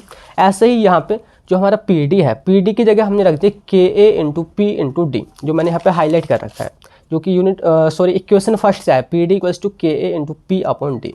तो सिंपली आपने यही पुट करना है और जैसे ही पुट करोगे तो ये सारा कुछ इतना फॉर्मूला आपका बन जाएगा। यहाँ पे आपने कुछ नहीं करना है, ये P जो अलग था पहले इसकी भी मैं यहाँ पे कंसंट्रेशन लिख देता हूँ। तो यहाँ पे सिंपली क्या करना है, दोनों तरफ P है तो यहाँ पे अपने P कॉमन ले लेना है, सिंपली मैथमेटिक्स है। R equals to K A P into D same's वही है और यहाँ पे P को हमने कॉमन ले लिया है, ठीक है। ऊपर जो P है वो नीचे वाले P से यहाँ पे सिंपली कट जाएगा, यहाँ पे उसकी ये सिंपली इस तरीके से कट जाएगा, बाकी बचेगा ऊपर के ए इंटू डी अपन यहाँ पे जैसे ही कटेगा तो यहाँ पे 1 बचेगा। ये थोड़ा मैथमेटिक्स से आपने ध्यान रखना है कि यहाँ पे 1 बचेगा, 1 जो है प्लस में के ए इंटू डी से जो है यहाँ पे मिल करके यहाँ पे एक फॉर्मूला बनाएगा जो कि आर इक्वल्स होगा के A into D upon 1 plus के ए इंटू डी। तो यही जो फॉर्मूला है इससे आप फार्माकोकाइनेटिक को पता कर सकते हैं, ड्रग की उसका मतलब किस रेट से प्रोटीन बाइंडिंग को पता कर सकते हैं कि वो किस रेट से वहाँ पे हो रही है। बाकी हम आगे बात करें कि सपोज़ करो कि जो हमारी प्रोटीन बाइंडिंग है, जैसे कि अगर हम बात करें जो हमारी प्रोटीन है उस पर एक से ज़्यादा बाइंडिंग साइट है, जिसके एल्ब्यूमिन के केस में हमारी 4 बाइंडिंग साइट हो जाती हैं। तो वहाँ पे फॉर्मूला क्या होगा, सिंपली कुछ नहीं है कि यहाँ पे हम n और इंक्लूड कर देंगे, मतलब n इंडिकेट करेगा number of binding site present in protein. तो R इक्वल्स टू हो जाएगा n इंटू के A into D upon 1 plus के ए इंटू डी। तो ये जो है फॉर्मूला है जिससे आप प्रोटीन बाइंडिंग की काइनेटिक को पता कर सकते हैं। तो यही आपने जो है सारा कुछ निकालना था। बाकी यहाँ पे लिखा हुआ है कि R is the number of moles of drug bound to protein and K A association constant है, rate constant, D concentration of drug and n number of binding site. तो क्लियर हो गया। तो ये जो था काइनेटिक्स थी कि प्रोटीन बाइंडिंग को जो मतलब रेट है उसको आप कैसे पता करेंगे। अब बात करते हैं सिग्निफिकेंस की, क्या सिग्निफिकेंस होता है प्रोटीन बाइंडिंग का हमारी ड्रग हमारी बॉडी में, या क्यों होती है प्रोटीन बाइंडिंग। तो यहाँ पे सिंपली लिखा है clinical significance of protein binding. तो इसके जो है दोनों तरीके के फायदे, मतलब नुकसान भी हैं फायदे भी हैं, प्लस पॉइंट भी और नेगेटिव पॉइंट भी हैं। सबसे पहला है नेगेटिव पॉइंट की protein binding affect absorption of drug, कि ये जो है ना जैसे कि अगर हमारी प्रोटीन बाइंडिंग होगी जो कि हमारी ब्लड वेसल्स में होती है, तो जैसे हमारी ड्रग इससे बाइंड होती रहती है, तो प्रोटीन का ड्रग के साथ कॉम्प्लेक्स बनता रहता है, तो वो ना कई बार हमारे एब्जॉर्प्शन को भी अफेक्ट करती है। तो पहला पॉइंट इसका यही है। दूसरा है डिस्ट्रीब्यूशन, ये डिस्ट्रीब्यूशन को भी अफेक्ट करती है। लिखा है कि protein binding disturb drug distribution across blood brain barrier BBB and placenta barrier. आपने सिंपली कॉन्सेप्ट समझना है कि एक हमारी सिंगल ड्रग है इस तरीके से, एंड दूसरी जो हमारी ड्रग है वो इस तरीके से जो है प्रोटीन से बाइंड हुई पड़ी है। मतलब जब भी प्रोटीन ड्रग के साथ बाइंड होगी, कॉम्प्लेक्स बनेगा, तो उसका मोलिकुलर साइज एंड मोलिकुलर जो वेट है वो बढ़ जाएगा। और जैसे ही मोलिकुलर वेट और मोलिकुलर साइज बढ़ेगा तो वो ईजिली डिस्ट्रीब्यूट नहीं हो पाएगी across the blood brain barrier, जो मतलब जाली होती है, ब्लड ब्रेन बैरियर होता है, उसको वो क्रॉस नहीं कर पाएगी क्योंकि उसका मोलिकुलर वेट बढ़ चुका है। ऐसे वो प्लेसेंटा बैरियर को भी क्रॉस नहीं कर पाएगी, मतलब वो डिस्ट्रीब्यूशन को अफेक्ट कर रही है। और इसके बाद देखिए नेक्स्ट पॉइंट देखिए वो है मेटाबॉलिज्म। ये जो है मेटाबॉलिज्म को भी अफेक्ट करता है, लेकिन उसका जो है पर्सनली हमारे लिए बहुत ही अच्छा फ़ायदा होता है। तो लिखा है कि protein binding decrease metabolism of drug and enhance duration of action of drug, कि ये जो है मेटाबॉलिज्म को कम कर देती है, जिसकी वजह से जो हमारा ड्यूरेशन ऑफ एक्शन है, मतलब कितने लंबे टाइम तक हमारी ड्रग असर दिखाएगी, वो इंक्रीज़ हो जाता है, हाफ लाइफ इंक्रीज़ हो जाती है। तो सिंपली आप कॉन्सेप्ट समझो कि यहाँ पे हमारी दो टाइप्स की ड्रग हैं। एक ड्रग हमारी फ्रीली मतलब नॉन बाउंड है, मतलब वो हमारी प्रोटीन से बाइंड नहीं हुई है, एंड दूसरी जो ड्रग है हमारी, मैं आपको ऐसे दिखा देता हूँ, वो जो है प्रोटीन से बाइंड हो चुकी है, उसने कॉम्प्लेक्स बना रखा है। तो मेटाबॉलिज्म जो होता है वो उसी ड्रग का होता है जो फ्रीली अवेलेबल होती है, वो नॉन बाउंड ड्रग जो होती है वही इजीली मेटाबोलाइज हो जाती है। लेकिन अगर वहाँ पे प्रोटीन बाइंडिंग हो रखी है तो उसका मेटाबॉलिज्म होगा ही नहीं, मतलब वो धीरे धीरे से यहाँ से निकलेगी और वो बार बार धीरे धीरे से असर दिखाती रहेगी, मतलब ड्यूरेशन ऑफ एक्शन इंक्रीज हो जाएगा और मेटाबॉलिज्म कम हो जाएगा। तो ये हमारे लिए फ़ायदेमंद होती है। क्लियर हो गया। तीसरा है एलिमिनेशन। जैसे कि देखिए मेटाबॉलिज्म होता है उसी के बाद ही एलिमिनेशन होता है। अगर मेटाबॉलिज्म ही कम हो गया है तो एलिमिनेशन भी कम हो जाएगा। तो सिंपली लिखा है कि only unbound drug can easily eliminate. जो हमारी ड्रग प्रोटीन से बाइंड नहीं है केवल वही ईजिली पास कर पाती है, जो प्रोटीन से बाइंड है वो पास नहीं कर पाती, वो एलिमिनेट नहीं होती। क्लियर हो गया। लास्ट में एक और पॉइंट वो है सिस्टमिक सॉल्युबिलिटी ऑफ ड्रग, कि ये जो हमारी प्रोटीन बाइंडिंग जो होती है वो सपोज करो कि जैसे कि हमारी ड्रग अभी हमने देखी थी कुछ हमारी लिपिड नेचर की हैं, तो वो जो है लाइपोफिलिक जो प्रोटीन्स हैं जो अभी आपने देखी थी लाइपोफिलिक प्रोटीन, ये इजिली उनसे जाके बाइंड हो जाती है और उनकी सॉल्युबिलिटी को इन्हांस कर देती हैं ब्लड के अंदर। तो सिंपली लिखा है कि some protein like lipoprotein act as vehicle for lipid soluble drug like steroid, heparin and increase solubility in the drug in the blood. तो यहाँ पे क्लियर हो गया। लास्ट में एक और पॉइंट है, आपने देखिए अक्सर मेडिसिन देखी होंगी, कुछ हमारी मेडिसिन सस्टेंड रिलीज वाली होती है। सस्टेंड का मतलब होता है कंटिन्यूस रिलीज, जो धीरे धीरे घंटों भर मतलब पूरे 24 आवर को अपना असर दिखाती हैं। तो वो प्रोटीन बाइंडिंग की मदद से ही हो पाता है, क्योंकि मैंने अभी आपको बताया कि मेटाबॉलिज्म उनका बहुत धीरे धीरे होता है। क्लियर हो गया। तो यह है सिग्निफिकेंस ऑफ प्रोटीन बाइंडिंग। तो अभी आपने जो है ना यूनिट फर्स्ट के जो सारे क्वेश्चन थे ना वो कवर कर लिए हैं। अब हम यूनिट सेकंड के क्वेश्चन की अगर हम बात करें, जैसे मैं आपको क्वेश्चन में दिखा देता हूँ, तो अभी आपने 6 क्वेश्चन कवर कर लिए हैं। यूनिट सेकंड हमारे स्टार्ट होती है, जिसमें पहला क्वेश्चन वो है define metabolism of drug and discuss it's pathway. तो ये जो है ना आप अच्छे तरीके से 5th सेमेस्टर में 4th सेमेस्टर में सारा कुछ पढ़ चुके हैं, तो ये भी मैंने सिलेबस में कवर करा रखा है। तो नेक्स्ट पोर्शन जो है वीडियो को वही मैं इंक्लूड कर दूंगा जिसमें ये सारा क्वेश्चन सॉल्व होगा। तो पहले आप उसको देख लीजिए। देखिए मेटाबॉलिज्म जो होता है उसी को हम बायो ट्रांसफॉर्मेशन भी बोलते हैं। तो सबसे पहले तो वही लिखा है कि metabolism also known as biotransformation. तो सिंपली बायो ट्रांसफॉर्मेशन को हमने वर्ड जो है उसको ब्रेक करना है, बायो प्लस ट्रांसफॉर्मेशन। बायो का मतलब देखिए बायो जहाँ भी वर्ड जुड़ जाता है उसका मतलब होता है रिलेटेड टू आवर बॉडी, या बोले तो विद इन आवर बॉडी। तो हमारी बॉडी में बात हो रही है, मतलब जो भी हमारी बॉडी में चल रहा है, तो इसीलिए यहाँ पे बायो जो वर्ड है वो जुड़ा हुआ है। एंड ट्रांसफॉर्मेशन बोले तो अल्टरेशन या बोले तो चेंज।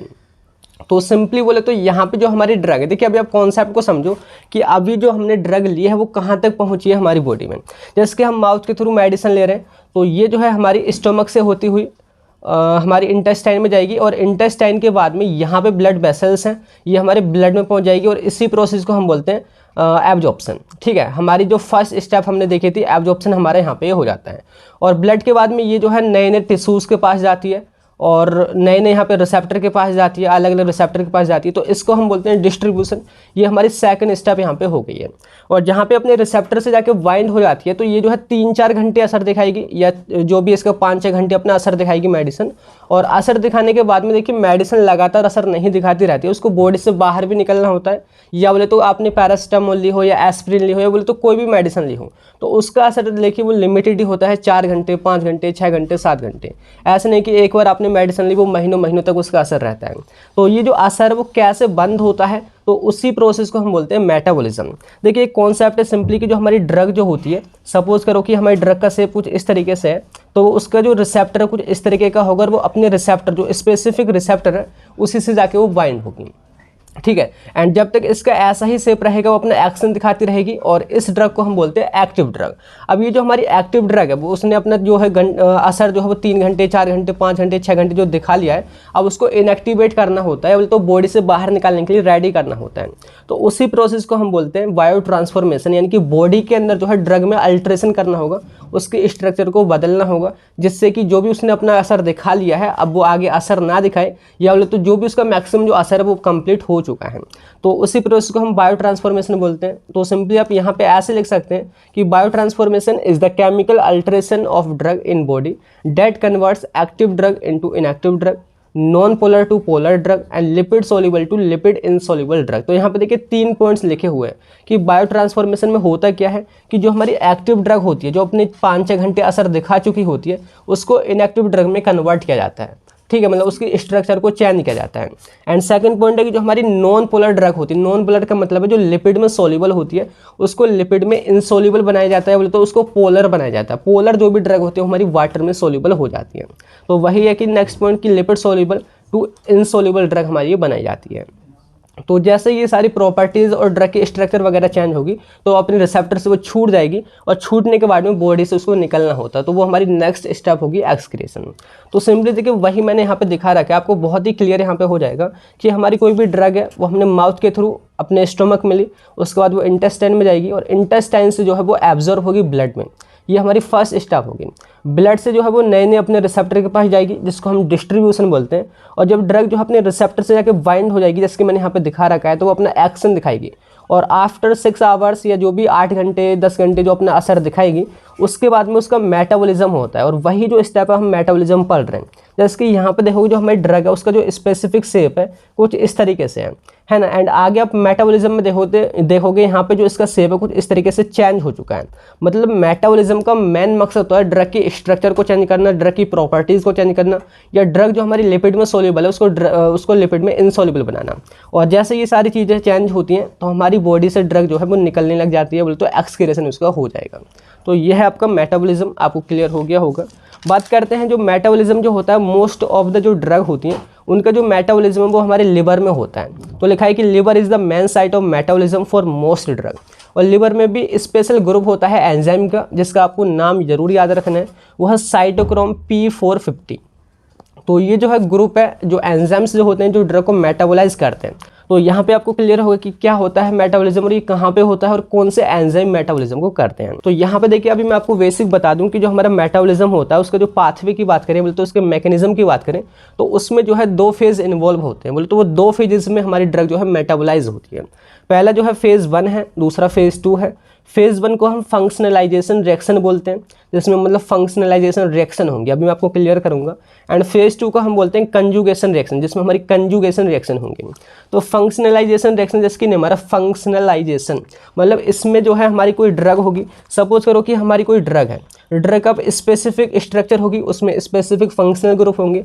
अगर उसमें हम कुछ न्यू फंक्शनल ग्रुप ऐड कर दें, न्यू फंक्शनल ग्रुप, तो उसकी स्ट्रक्चर चेंज होगी और उसकी वजह से जो है ड्रग जो अपने रिसेप्टर से वो छूट जाएगी। तो सिंपली यहाँ पे क्या होगा, फंक्शनलाइजेशन का मतलब है कि नए नए फंक्शनल ग्रुप ड्रग में ऐड होंगे और उसकी प्रॉपर्टी को चेंज करेंगे। तो यहाँ पे सिंपली वही लिखा है कि in phase 1 functionalization reaction occur, in this reaction new functional group are added in parent drug. Example जिसकी ये ग्रुप के एग्जाम्पल है, जिसके हाइड्रोक्साइड ग्रुप है, अमीन ग्रुप है, एसएच ग्रुप है, ये हमारे ऐड हो जाते हैं ड्रग के स्ट्रक्चर में। And increase the polarity. Polarity का मतलब है कि हमारी ड्रग को ना ये वाटर में ज़्यादा सोल्यूबल बना देंगे। अगर आपने पिछला लेक्चर देखा हो तो हम बार बार यही बोलते थे कि हमारी ड्रग को लिपिड में सोल्यूबल होना चाहिए अच्छे एक्शन दिखाने के लिए, लेकिन अब अपना जो असर है ड्रग वो दिखा चुकी है, तो उसकी प्रॉपर्टी को चेंज करना होगा। बोले जो पहले लिपिड में सोल्यूबल थी अब उसको हमें लिपिड में इनसोल्यूबल बनाना होगा, बोले तो उसकी पोलरिटी को इंक्रीज करना होगा। और वो कैसे इंक्रीज होगी? नए नए फंक्शनल ग्रुप को ऐड करके।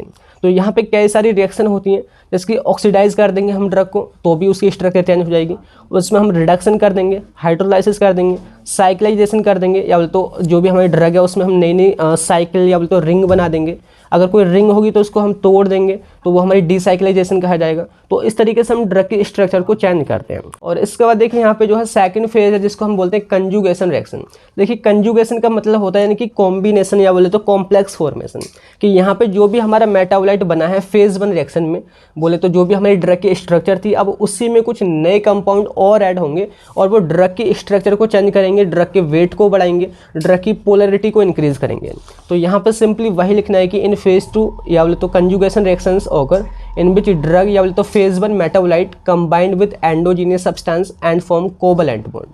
यहाँ पे कोवलेंट बॉन्ड बना के जो हमारी ड्रग जो होती है उसका मोलिकुलर वेट इंक्रीज हो जाता है। जब हमारी ड्रग भारी हो जाएगी बोले तो उसकी स्ट्रक्चर चेंज हो जाएगी, तो अपने रिसेप्टर से वो बाइंड क्यों होगी, वो वहाँ से छूट जाएगी और छूटने के बाद में फिर वो हमारी बॉडी से इजीली निकल जाएगी क्योंकि वो हमारा वहाँ पे वेस्ट ही होगा।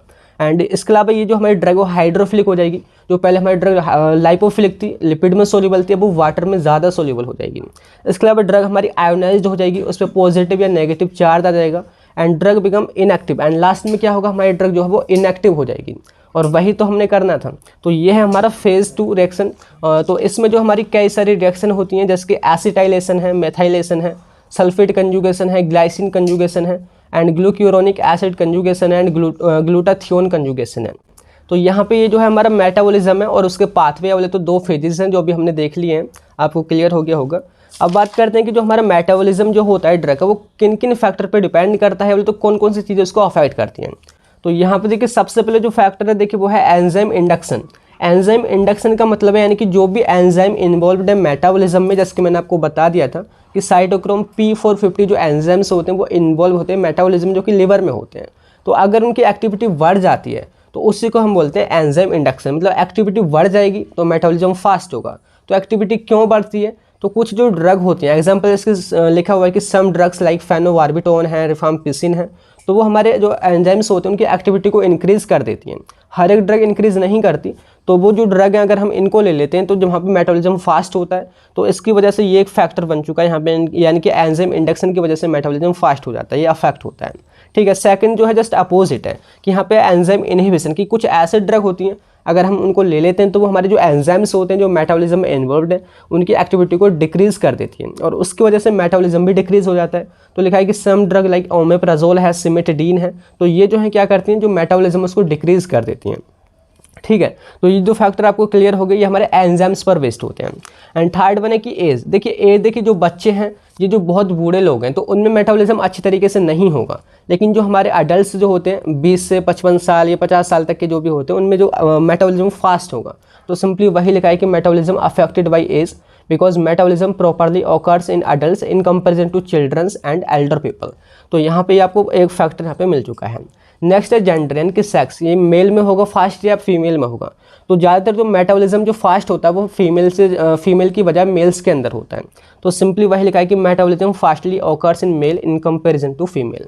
एंड नेक्स्ट देखिए स्पीसीज। स्पीसीज का मतलब है कि कुछ जो ड्रग होती हैं वो एनिमल्स में जल्दी मेटाबोलाइज होती हैं, कुछ हमारी बॉडी में जल्दी मेटाबोलाइज होती हैं। एग्जांपल जिसके यहाँ पे हम बात करते हैं, species also affect because some drugs like atropine. Atropine जो ड्रग है वो हमारी बॉडी में मेटाबोलाइज तो होती है लेकिन बहुत धीरे धीरे होती है, लेकिन वही अगर हम एट्रोपिन को रैबिट में दे देते हैं तो रैबिट में बहुत फास्ट से वो मेटाबोलाइज हो जाती है। एग्जांपल क्योंकि वहाँ पे जो है एट्रोपिनेज एंजाइम काम करता है। तो ये जो है स्पीसीज भी अफेक्ट करती हैं। एंड लास्ट में है देखिए डिसीज स्टेट। अगर आपके लिवर में कोई प्रॉब्लम है या लिवर से रिलेटेड कोई बीमारी है, क्योंकि मेटाबॉलिज्म तो वहीं पे हो रहा है तो उसकी वजह से मेटाबॉलिज्म भी अफेक्ट होता है।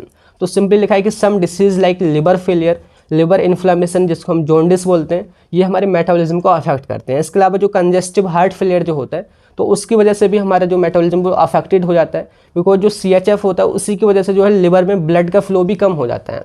जब लिवर में ही ब्लड नहीं जाएगा यानी कि लिवर प्रॉपरली काम नहीं करेगा और उसकी वजह से मेटाबॉलिज्म यहाँ पे कम हो जाएगा। तो यहाँ पे जो है कुछ फैक्टर्स हैं जो कि मेटाबॉलिज्म को यहाँ पे अफेक्ट करते हैं। और इसके बाद देखिए नेक्स्ट क्वेश्चन देखिए वो है define excretion of drug and right various factor affecting drug renal excretion. Excretion होता क्या है वो आपने बताना है, एंड जो रीनल एक्सक्रिएशन होता है जो किडनी की मदद से एक्सक्रिएशन होता है उसको कौन कौन से फैक्टर अफेक्ट करते हैं वो भी आपने बताना होगा। तो ये भी ना आप ऑलरेडी पढ़ चुके हैं 4th सेम में 5th सेम में, तो ये भी मैं वीडियो में इंक्लूड कर दूंगा जो पार्ट में ऑलरेडी कवर करा चुका हूँ। तो पहले आप इस वीडियो को देख लीजिए।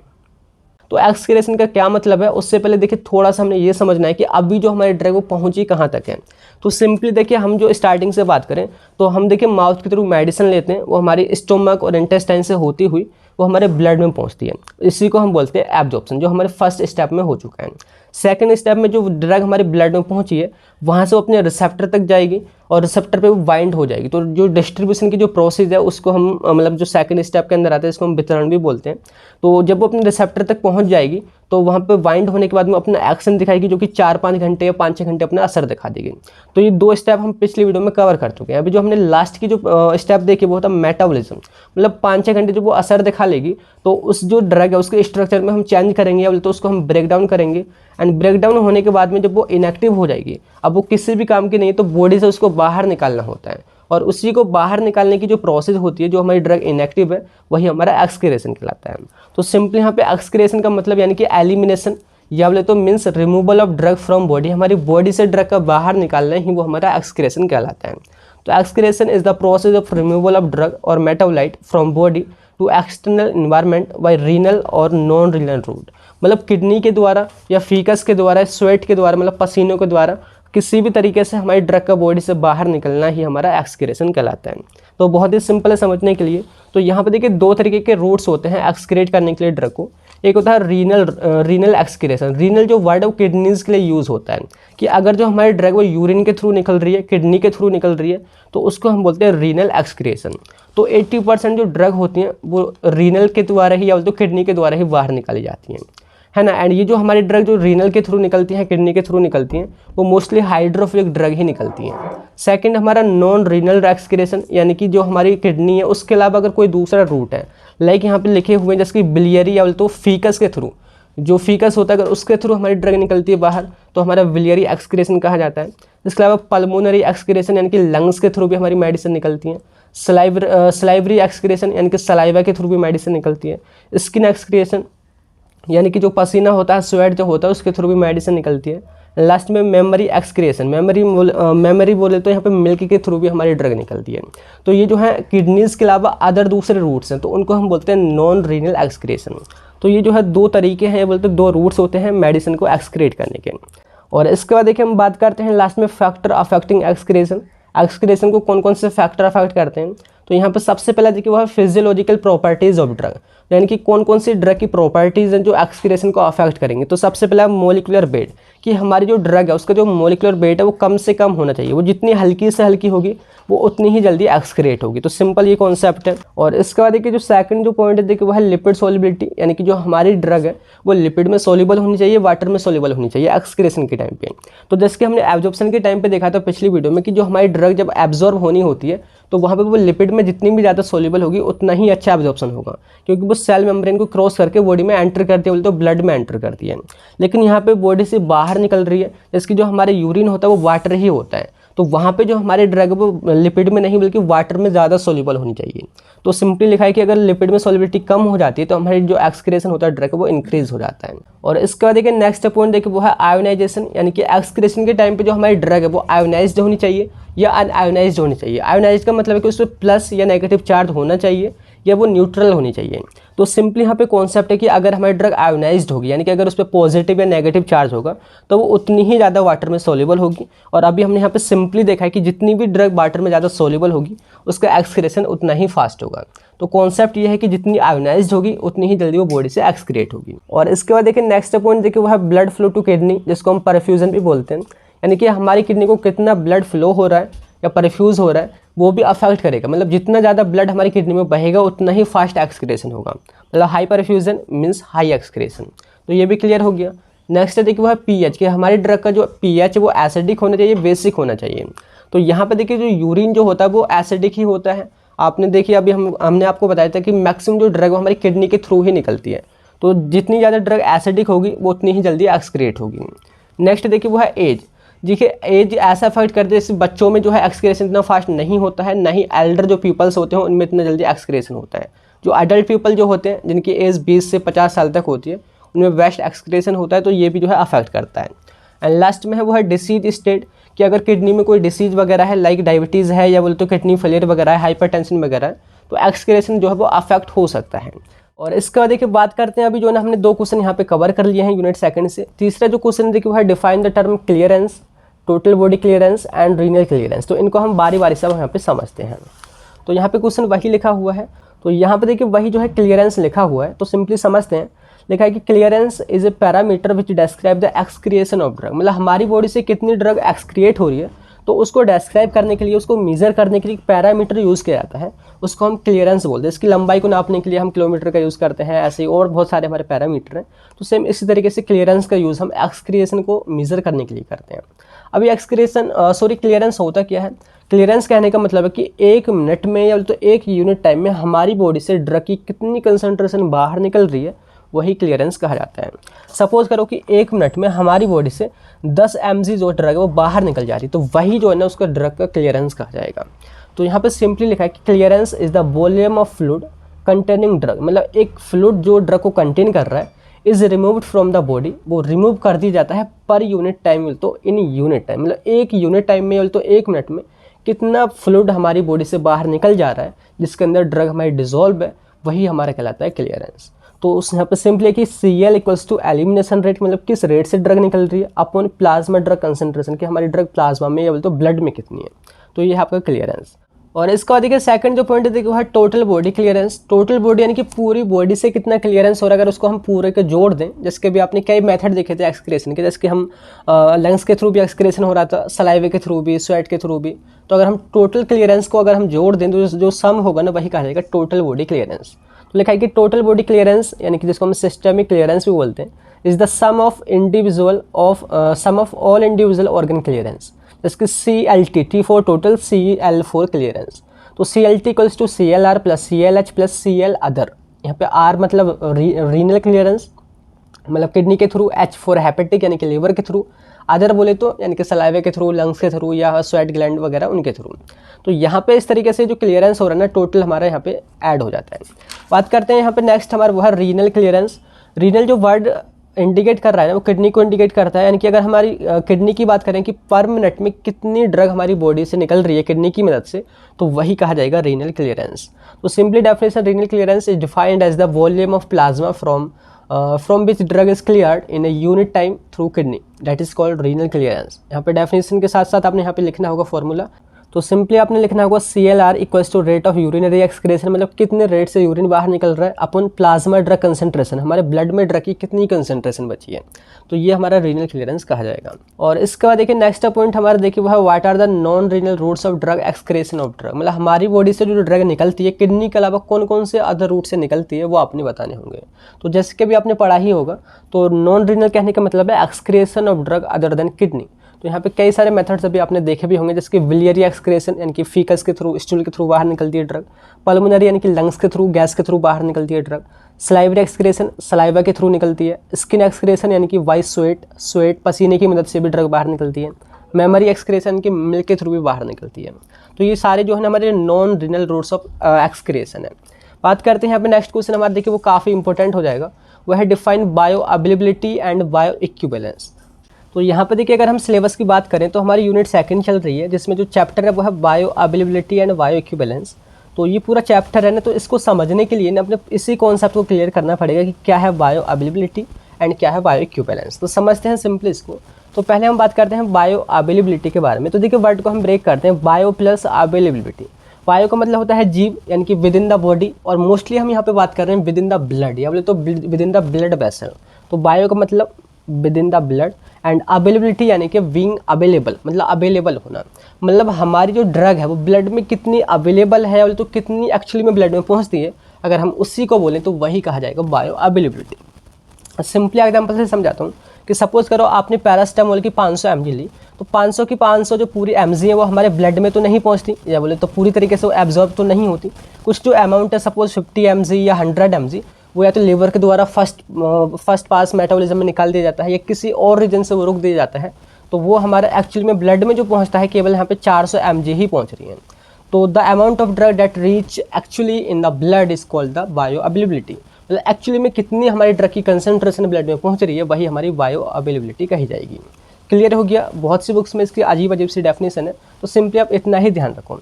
तो यहाँ पे डेफिनेशन हाईलाइटेड है कि bioavailability is defined as the actual amount of drug which reach in blood circulation and shows their action. तो वही हमारा बायो अवेलेबिलिटी है।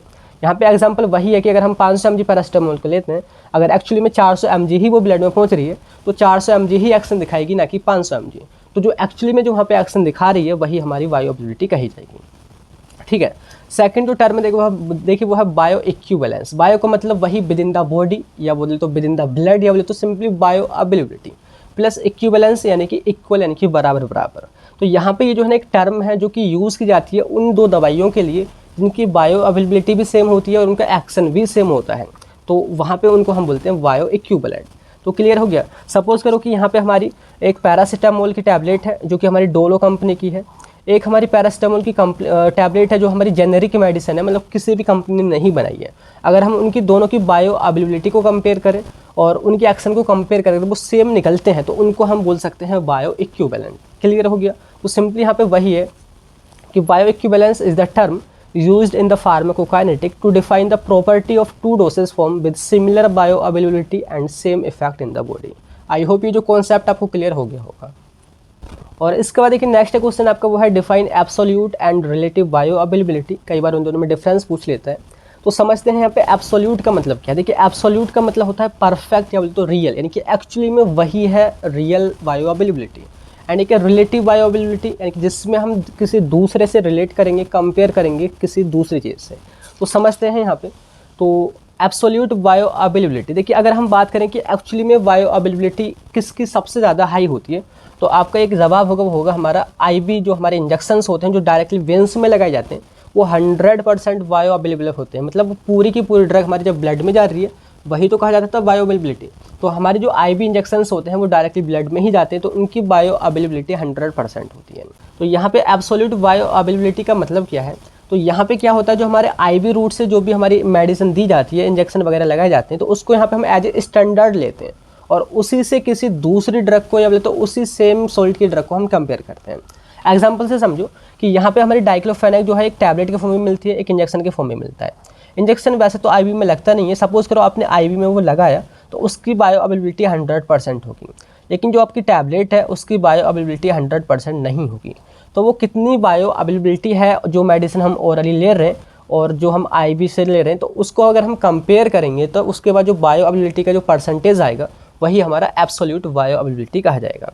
तो डेफिनेशन से आप पढ़ो, देखिए यहाँ पे लिखा है कि absolute bioavailability is the measure of bioavailability of drug given orally compare to its intravenous administration. मतलब एक सेम ड्रग ओरली दी जाती है, सेम वही ड्रग आईवी रूट से दी जाती है, तो कौन सी मतलब सबसे ज़्यादा एब्जॉर्ब होगी, वो तो आईवी रूट वाला है। तो वहाँ पे जो स्टैंडर्ड है उससे कंपेयर करके हम यहाँ पे जो निकालते हैं बायो अवेलेबिलिटी, वो हमारा एब्सोल्यूट बायो अवेलेबिलिटी कहा जाएगा। क्लियर हो गया? इसका फॉर्मूला आपने ध्यान रखना है, यहाँ पे लिखा है कि एफ यानी कि percentage absolute bio availability equals होता है AUC। AUC होता है अंडर एरिया का, एरिया अंडर द कर्व। इसको मैं अभी नेक्स्ट वीडियो में बताऊंगा। तो ये ओरल मेडिसिन जो दी गई है उसका एरिया अंडर द कर्व आपने लिखना है, इनटू डोज जो आईवी रूट से हम दे रहे हैं उसकी dose upon area under the curve IV route का इनटू डोज ओरल ड्रग की इनटू 100। तो ये जो है फॉर्मूला है एब्सोल्यूट बायो अवेलेबिलिटी का। और सेकंड जो टर्म है देखिए वो है रिलेटिव बायो अवेलेबिलिटी, यानी कि यहाँ पे देखिए हम स्टैंडर्ड जो है वो आईवी रूट वाला नहीं लेते। सपोज हमारी कोई मेडिसिन है, एमोक्सिसिलिन की बात करें तो एमोक्सिसिलिन एक हमारी टैबलेट के फॉर्म में या कैप्सूल के फॉर्म में ओरली ली जाती है। ऐसे एमोक्सिसिलिन का यहाँ पे सस्पेंशन भी आता है जिसको हम सस्पेंशन मतलब वो भी हम ओरली ही लेते हैं। तो ओरली जो दोनों मेडिसिन हमारी ली जा रही हैं तो इनको हम यहाँ पे कंपेयर करते हैं। यहाँ पे जो स्टैंडर्ड है वो हम सस्पेंशन को लेते हैं और सस्पेंशन की जो बायो अवेलेबिलिटी है उसको हम यहाँ पे टैबलेट की बायो अवेलेबिलिटी से कंपेयर करते हैं और जो परसेंटेज निकलता है वो हमारा रिलेटिव बायो अवेलेबिलिटी कहा जाएगा। ध्यान रखना कि एब्सोल्यूट में हम कंपेयर करते हैं आईवी रूट से एंड जो हमारा रिलेटिव है उसमें हम सेम रूट से कंपेयर करते हैं लेकिन डोसेज फॉर्म चेंज हो जाती है। तो यहाँ पे लिखना है कि relative bioavailability is the measure of bioavailability of drug given orally compare to an oral standard of same drug. Example से समझो कि कंपैरिजन करते हैं अगर हम एमोक्सिसिलिन कैप्सूल में और एमोक्सिसिलिन सस्पेंशन की बायो अवेलेबिलिटी में, तो वो हमारा रिलेटिव बायो अवेलेबिलिटी कहा जाएगा। तो यहाँ पे उसका फॉर्मूला है कि एफ यानी कि वही percentage equals to AUC area under the curve, जो हमारा टेस्ट यानी कि एमोक्सिसिलिन कैप्सूल का यहाँ पे आपने AUC लिखना होगा, और डोज यहाँ पे स्टैंडर्ड की यानी कि सस्पेंशन की डोज यहाँ पे लिखनी होगी। ऐसे ही नीचे AUC यहाँ पे आपने अब स्टैंडर्ड का लिखना होगा एंड डोज यहाँ पे अपने टेस्ट यानी कि कैप्सूल की यहाँ पे लिखनी होगी इनटू 100। तो ये जो आपका रिलेटिव बायो अवेलेबिलिटी कहा जाएगा। क्लियर होगी यहाँ पे आपको इतना। और इसके बाद देखिए नेक्स्ट जो क्वेश्चन है वो काफ़ी इंपॉर्टेंट है, जो कि देखिए what are the various measurement और assessment method of bioavailability, यानी कि जो बायो अवेलेबिलिटी होती है उसको मेजर करने के कौन कौन से तरीके हैं वो आपने बताने होंगे। तो ये जो क्वेश्चन है ना, देखिए आपने डिटेल में खुद चेक करना होगा। मैं आपको पर्सनली सजेस्ट कर रहा हूँ कि काफ़ी इंपॉर्टेंट क्वेश्चन है। तो यहाँ पे मैंने इसका ओवरव्यू यहाँ पे दे रखा है, जिसको मैं आपको बताऊँ कि 2 मेथड्स हैं जिनकी मदद से आप बायो अवेलेबिलिटी को पता कर सकते हैं। पहला मेथड फार्माकोकाइनेटिक मेथड, जिसको हम इनडायरेक्ट मेथड भी बोलते हैं। दूसरा फार्माकोडायनेमिक यानी कि डायरेक्ट मेथड। फार्माकोकाइनेटिक यानी कि ADME एब्जॉर्प्शन, डिस्ट्रीब्यूशन, मेटाबॉलिज्म और एक्सक्रीशन की मदद से अगर हम बायो अवेलेबिलिटी को पता कर रहे हैं तो वो हमारा इस मेथड में आएगा। जो कि हमारा इनडायरेक्ट होता है बोले तो इसमें हम एज्यूम करते हैं, एज्यूम्सन हमारी यहाँ पे होती हैं। तो इसके अंदर भी 2 मेथड होते हैं, बाई ब्लड एनालिसिस, ब्लड की एनालिसिस करके आप पता कर लेंगे कि कितना एक्चुअली में ब्लड के अंदर ड्रग प्रेजेंट है। सेकंड यूरिन एनालिसिस, मतलब कि यूरिन के थ्रू कितनी मेडिसिन निकल रही है उसकी एनालिसिस करके भी हम पता कर सकते हैं। तो ब्लड एनालिसिस यानी कि एब्जॉर्प्शन की मदद से और एक्सक्रीशन की मदद से हम यहाँ पे पता कर रहे हैं, तो ये ADME के अंदर आता है, मतलब फार्माकोकाइनेटिक के अंदर आता है। तो इनको ना देखिए मैंने लिख रखा है कि not check these method in detail, इनको आप दोनों को डिटेल में ज़रूर से देख लेना। आपसे रिक्वेस्ट है, क्योंकि यहाँ पे अगर मैं बताता ना बहुत ही लेंथी क्वेश्चन यहाँ पे हो जाता, तो इन दोनों को आप जरूर से देख लेना। बाकी यहाँ पे लिखा है कि जो हमारा फार्माकोकाइनेटिक मेथड है वो मोस्ट वाइडली यूज होता है और ये एज्यूम्सन पे बेस्ड होता है, यानी कि यहाँ पे हम एज्यूम करते हैं ड्रग की कंसंट्रेशन किसकी मदद से पता करते हैं, एब्जॉर्प्शन और एक्सक्रीशन की मदद से, या बोले तो फार्माकोकाइनेटिक रेस्पॉन्स की मदद से। क्लियर हो गया। दूसरा यहाँ पे देखो फार्माकोडायनेमिक मेथड, यानी कि डायरेक्टली हम सिंपली इसमें देखेंगे कि ड्रग एक्चुअली में एक्शन कितना दिखा रही है, क्योंकि डायनेमिक का मतलब ही होता है कि एक्शन की स्टडी करना, ड्रग क्या एक्शन शो कर रही है उसकी स्टडी करना। तो ये वाइडली यूज़ नहीं होता है और ये एजम्पशन पे बेस्ड नहीं, हमारा डायरेक्ट मेथड है। तो इसमें भी 2 मेथड आते हैं, वो है एक्यूट फार्माकोलॉजिकल रेस्पॉन्स, मतलब विद इन कुछ टाइम में ही कितना एक्शन शो करेगी हमारी ड्रग वो हम पता करेंगे, एंड थेराप्यूटिक रेस्पॉन्स, उसकी मदद से हम ड्रग की बायो अवेलेबिलिटी को पता करेंगे। तो इनको भी आप जरूर से लॉन्ग में देख लेना, किसी बुक की मदद से या कैसे भी आपने इसको समझ लेना होगा। क्लियर हो गया। तो ये जो क्वेश्चन है काफ़ी इंपॉर्टेंट हो जाएगा आपका कि what are the various measurement या और assessment method of bioavailability. ठीक है, अब इसी यूनिट से हमारा लास्ट में एक और क्वेश्चन जिसको हम समझते हैं अच्छी तरीके से, वो है what are the various method used to enhance dissolution rate and bioavailability of poorly soluble drug. तो यहाँ पे देखिए आप पहले क्वेश्चन को समझो कि जो ड्रग बहुत ही कम सोल्यूबल है, पुअरली सोल्यूबल है, उसकी आप कैसे bio availability and dissolution rate को बढ़ाओगे, वो मेथड आपने बताने होंगे। तो सिंपली आप कॉन्सेप्ट समझो कि देखिए डिसोल्यूशन रेट जितना ज़्यादा होगा उतनी ही ज़्यादा वहाँ पे सोल्यूबिलिटी होगी, और जितनी ज़्यादा सोल्यूबिलिटी होगी उतनी ही ज़्यादा वहाँ पे एब्जॉर्प्शन होगा, उतना ही ज़्यादा एब्जॉर्प्शन होगा, और जितना ज़्यादा एब्जॉर्प्शन होगा उतनी ही वहाँ पे बायो अवेलेबिलिटी होगी। क्लियर हो गया। यानी कि डिसोल्यूशन रेट जितना ज़्यादा उतनी ही ज़्यादा सोल्यूबिलिटी, जितनी ज़्यादा सोल्यूबिलिटी उतनी ही ईजिली तरीके से हमारी ड्रग एब्जॉर्ब हो जाएगी, और जितनी जल्दी एब्जॉर्ब होगी और जितनी ज़्यादा एब्जॉर्ब होगी बायो अवेलेबिलिटी भी उतनी ज़्यादा होगी। मतलब हमने ड्रग की सोल्यूबिलिटी को बढ़ाना है। अब सिंपली हमारा कॉन्सेप्ट ये है कि किस किस मेथड से अपने सोल्यूबिलिटी को बढ़ा सकते हैं, वही मेथड आपने लिखने होंगे। तो यहाँ पे देखिए कुछ मेथड लिखे हुए हैं। देखिए सबसे पहले मेथड वो है माइक्रोनाइजेशन, इसको भी अब हम समझेंगे, यानी कि छोटे छोटे पार्टिकल्स में जो ड्रग के पार्टिकल्स हैं उनको हम तोड़ देंगे, वो हमारा माइक्रोनाइजेशन कहा जाएगा। माइक्रोन्स में हम तोड़ेंगे। सेकंड नैनोनाइजेशन, मतलब नैनो पार्टिकल्स में तोड़ेंगे, और भी छोटे छोटे पार्टिकल्स में। तीसरा है सुपर क्रिटिकल फ्लूइड रिक्रिस्टलाइजेशन, कि यहाँ पे सुपर क्रिटिकल फ्लूइड की मदद से हम कुछ ना कुछ करेंगे। तीसरा बाय यूजिंग सर्फेक्टेंट, सर्फेक्टेंट आपने इमल्सन के केस में जरूर पढ़े होंगे। By salt formation of drug eutectic mixture and uses by using precipitation inhibitor, and last में प्रो ड्रग अप्रोच। तो बारी बारी से सभी को हम समझते हैं।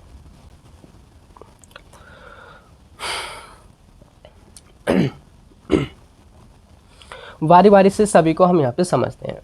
तो यहाँ पे देखिए सबसे पहले है देखिए वो है माइक्रोनाइजेशन। माइक्रोनाइजेशन का मतलब है यानी कि reduction of particle size, microns में अगर हम पार्टिकल के साइज़ को रिड्यूस कर दें, सपोज हमारा कोई पार्टिकल इतना बड़ा है ड्रग का, इसको हम और भी छोटे छोटे पार्टिकल्स में यहाँ पे तोड़ दें, यहाँ पे सरफेस एरिया बढ़ जाएगा, और जैसे ही सरफेस एरिया बढ़ जाएगा वो ईजिली यहाँ पे डिजोल्व हो जाएगा, और ईजिली सोल्यूबल होने की वजह से वो एब्जॉर्ब भी ज़्यादा होगा और बायो अवेलेबिलिटी बढ़ जाएगी। क्लियर हो गया पहला पॉइंट। तो ये कैसे करते हैं हम micronization? By grinding, ball milling, air attrition, या अपने फार्मास्यूटिकल इंजीनियरिंग में सारी जो मशीनें थी वो पड़ी थी, तो उनकी मदद से हम यहाँ पे करते हैं। ठीक है, दूसरा मतलब वो भी सेम ऐसा ही, वो है नैनोनाइजेशन। नैनोनाइजेशन का मतलब क्या है, यानी कि यहाँ पे जो ड्रग के पार्टिकल्स हम नैनो पार्टिकल्स में तोड़ देंगे, बहुत ही छोटे छोटे नैनोमीटर में यहाँ पे टूट जाएंगे, जिसकी वजह से डिसोल्यूशन रेट बढ़ जाएगा, मतलब ड्रग ज़्यादा सोल्यूबल होगी, और जितनी ज़्यादा सोल्यूबल होगी उतनी ही ज़्यादा बायो अवेलेबिलिटी होगी। क्लियर हो गया। तीसरा जो पॉइंट है यहाँ पे देखिए वो है सुपर क्रिटिकल फ्लूइड रिक्रिस्टलाइजेशन। पहले हम समझते हैं कि आखिर सुपर क्रिटिकल फ्लूइड क्या होते हैं। सुपर क्रिटिकल फ्लूइड की मैंने यहाँ पे डेफिनेशन लिखी, यानी कि a fluid whose temperature and pressure are greater than critical temperature and pressure, यानी कि ऐसे फ्लूइड जिनका जो टेम्परेचर जो होता है ना वो क्रिटिकल टेम्परेचर और क्रिटिकल प्रेशर से ज़्यादा होता है। अब ये क्रिटिकल टेम्परेचर और क्रिटिकल प्रेशर क्या होता है, यानी कि द मैक्सिमम टेम्परेचर जिस पे हमारी कोई भी लिक्विड जो है वो लिक्विड फॉर्म में ही बना रहता है, वो हमारा क्रिटिकल टेम्परेचर कहा जाता है। मतलब सपोज करो कि हमारा जो लिक्विड है वो 100 डिग्री सेल्सियस पे जो है वो लिक्विड फॉर्म तक बना रहता है, अगर 101 भी हुआ तो वो वेपर्स में कन्वर्ट हो जाएगा। तो जो लास्ट में जो क्रिटिकल पॉइंट पे जो हमारा टेम्परेचर है वही हमारा क्रिटिकल टेम्परेचर कहा जाएगा। तो सुपर क्रिटिकल जो फ्लूइड है, इनके सुपर यहाँ पे जुड़ा पड़ा है कि उनका जो टेम्परेचर और जो प्रेशर होता है वो सुपर क्रिटिकल टेम्परेचर और प्रेशर से भी ज़्यादा होता है। तो अगर उन फ्लूइड के साथ में अगर हम ड्रग के पार्टिकल्स को मिक्स कर दें, मतलब सुपर क्रिटिकल फ्लूइड को अगर हम ड्रग के पार्टिकल्स के साथ मिला दें या तो उनका रिक्रिस्टलाइजेशन कर दें, तो उनका पार्टिकल साइज़ कम हो जाएगा, और जैसे ही पार्टिकल साइज़ कम होगा ड्रग के पार्टिकल को ईजिली एब्जॉर्ब हो जाएंगे और वो हमारी बॉडी में यानी कि हमारे ब्लड में या तो बायो अवेलेबिलिटी को वो इन्हांस करेंगे। क्लियर हो गया। नेक्स्ट पॉइंट देखो है बाई सरफेक्टेंट। जो सरफेक्टेंट आपने इमल्सन के केस में पढ़े होंगे, यानी कि एक ऐसे एजेंट जो होते हैं जो कि हमारे ऑयल और जो वाटर का जो पोर्शन होता है उसको मिलाने की कोशिश करते हैं या बोले तो सरफेस टेंशन को दूर ही कर देते हैं। तो सरफेक्टेंट जब भी हम यूज़ करेंगे तो वहाँ पे सोलिबिलिटी बढ़ेगी, सोलिबिलिटी बढ़ी मतलब एब्जॉर्प्शन बढ़ा मतलब बायो अवेलेबिलिटी बढ़ी। क्लियर हो गया।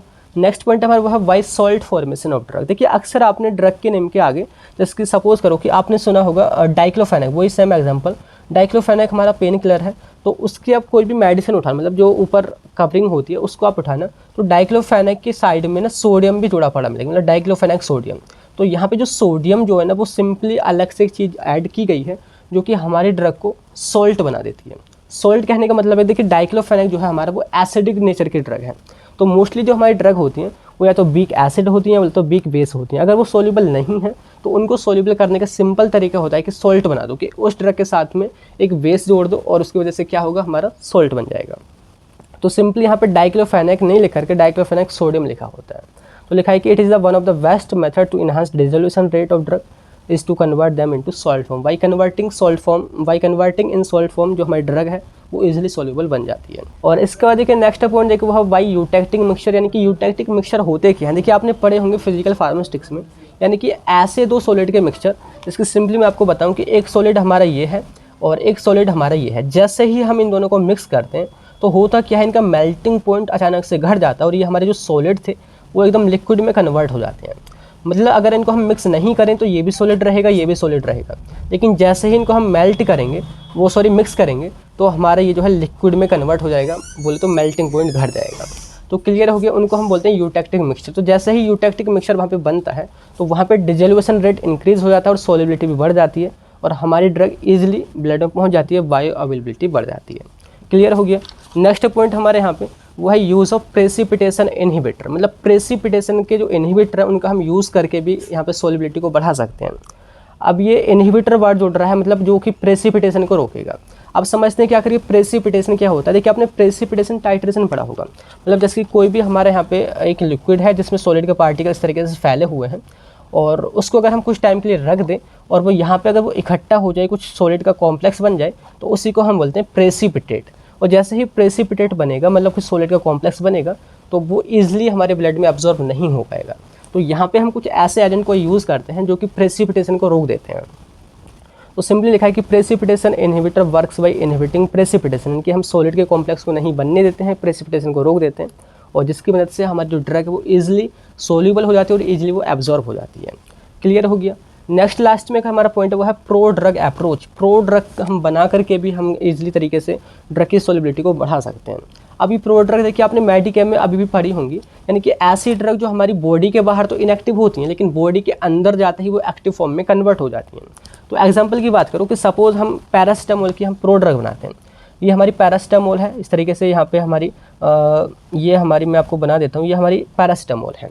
तो अगर हम इनकी प्रो ड्रग बनाते हैं तो इसके ऊपर हम बाहर से एक आउटर मेम्ब्रेन की कुछ कवरिंग करेंगे जो कि हमारी एक्चुअल ड्रग को कवर करके रखेगा। मतलब बाहर अभी बॉडी के बाहर जो है हमारी क्या है, ये इनएक्टिव फॉर्म में है। अभी हम बॉडी के अंदर ली, माउथ के थ्रू हम इसको अंदर लेंगे और जैसे ही हमारी बॉडी में जाएगी तो ये जो कवरिंग है ये किसी एंजाइम की मदद से टूट जाएगी और ये जो हमारी एक्चुअल ड्रग थी, यानी कि ये जो हमारी एक्चुअल ड्रग थी वो वहाँ पे नज़र आ जाएंगी। तो यहाँ पे जो ये हमारी एक्चुअल ड्रग है वो एक्टिव ड्रग है लेकिन बाहर ये इनएक्टिव ड्रग है। तो ऐसी ही ड्रग को हम प्रो ड्रग बोलते हैं। अभी प्रो ड्रग बनाने का फ़ायदा क्या होता है, सपोज़ करो कि ये हमारी कोई जो ड्रग है वो हाइड्रोफिलिक नेचर की है। हाइड्रोफिलिक होने की वजह से वो इजीली एब्जॉर्ब ही नहीं हो रही है हमारी सेल मेम्ब्रेन के थ्रू। तो हम क्या करेंगे, बाहर से यहाँ पे हम कवरिंग कर देंगे हम लाइपोफिलिक नेचर की किसी भी सब्सटेंस की। तो उससे हो क्या कि वो इजीली एब्जॉर्ब हो जाएगी और एब्जॉर्ब जैसे ही होगी अंदर जाके वो टूट ही जाएगी बाहर की कवरिंग और हमारी ड्रग इजीली वहाँ पे ब्लड में पहुँच जाएगी। तो वही कहा जाता है प्रो ड्रग अप्रोच। तो लिखा है कि द बायो अवेलेबिलिटी या तो dissolution rate of drug can be increase by converting active drug into inactive drug, या तो प्रो ड्रग। अभी प्रो ड्रग क्या है, mean making drug inactive by covering, मतलब किसी कवरिंग की मदद से या किसी रिएजेंट या बोले तो किसी केमिकल की मदद से ड्रग को इनएक्टिव करना ही प्रो ड्रग बनाना कहा जाता है, क्योंकि फर्दर हमारी एक्टिव फॉर्म में कन्वर्ट हो जाती है बॉडी के अंदर। तो ये है हमारा प्रो ड्रग। तो यहाँ पे देखिए अभी तक जो हमने यूनिट सेकंड है यहाँ पे शुरू से लेकर लास्ट तक पूरे सारे क्वेश्चन यहाँ पे कवर कर लिए हैं। नेक्स्ट वीडियो में हम जो पार्ट बचा है उसमें हम थर्ड, फोर्थ एंड फिफ्थ तीनों यूनिट्स को देखेंगे। तो मिलते हैं नेक्स्ट उसी वीडियो में, तब तक के लिए bye bye, thank you, have a nice day.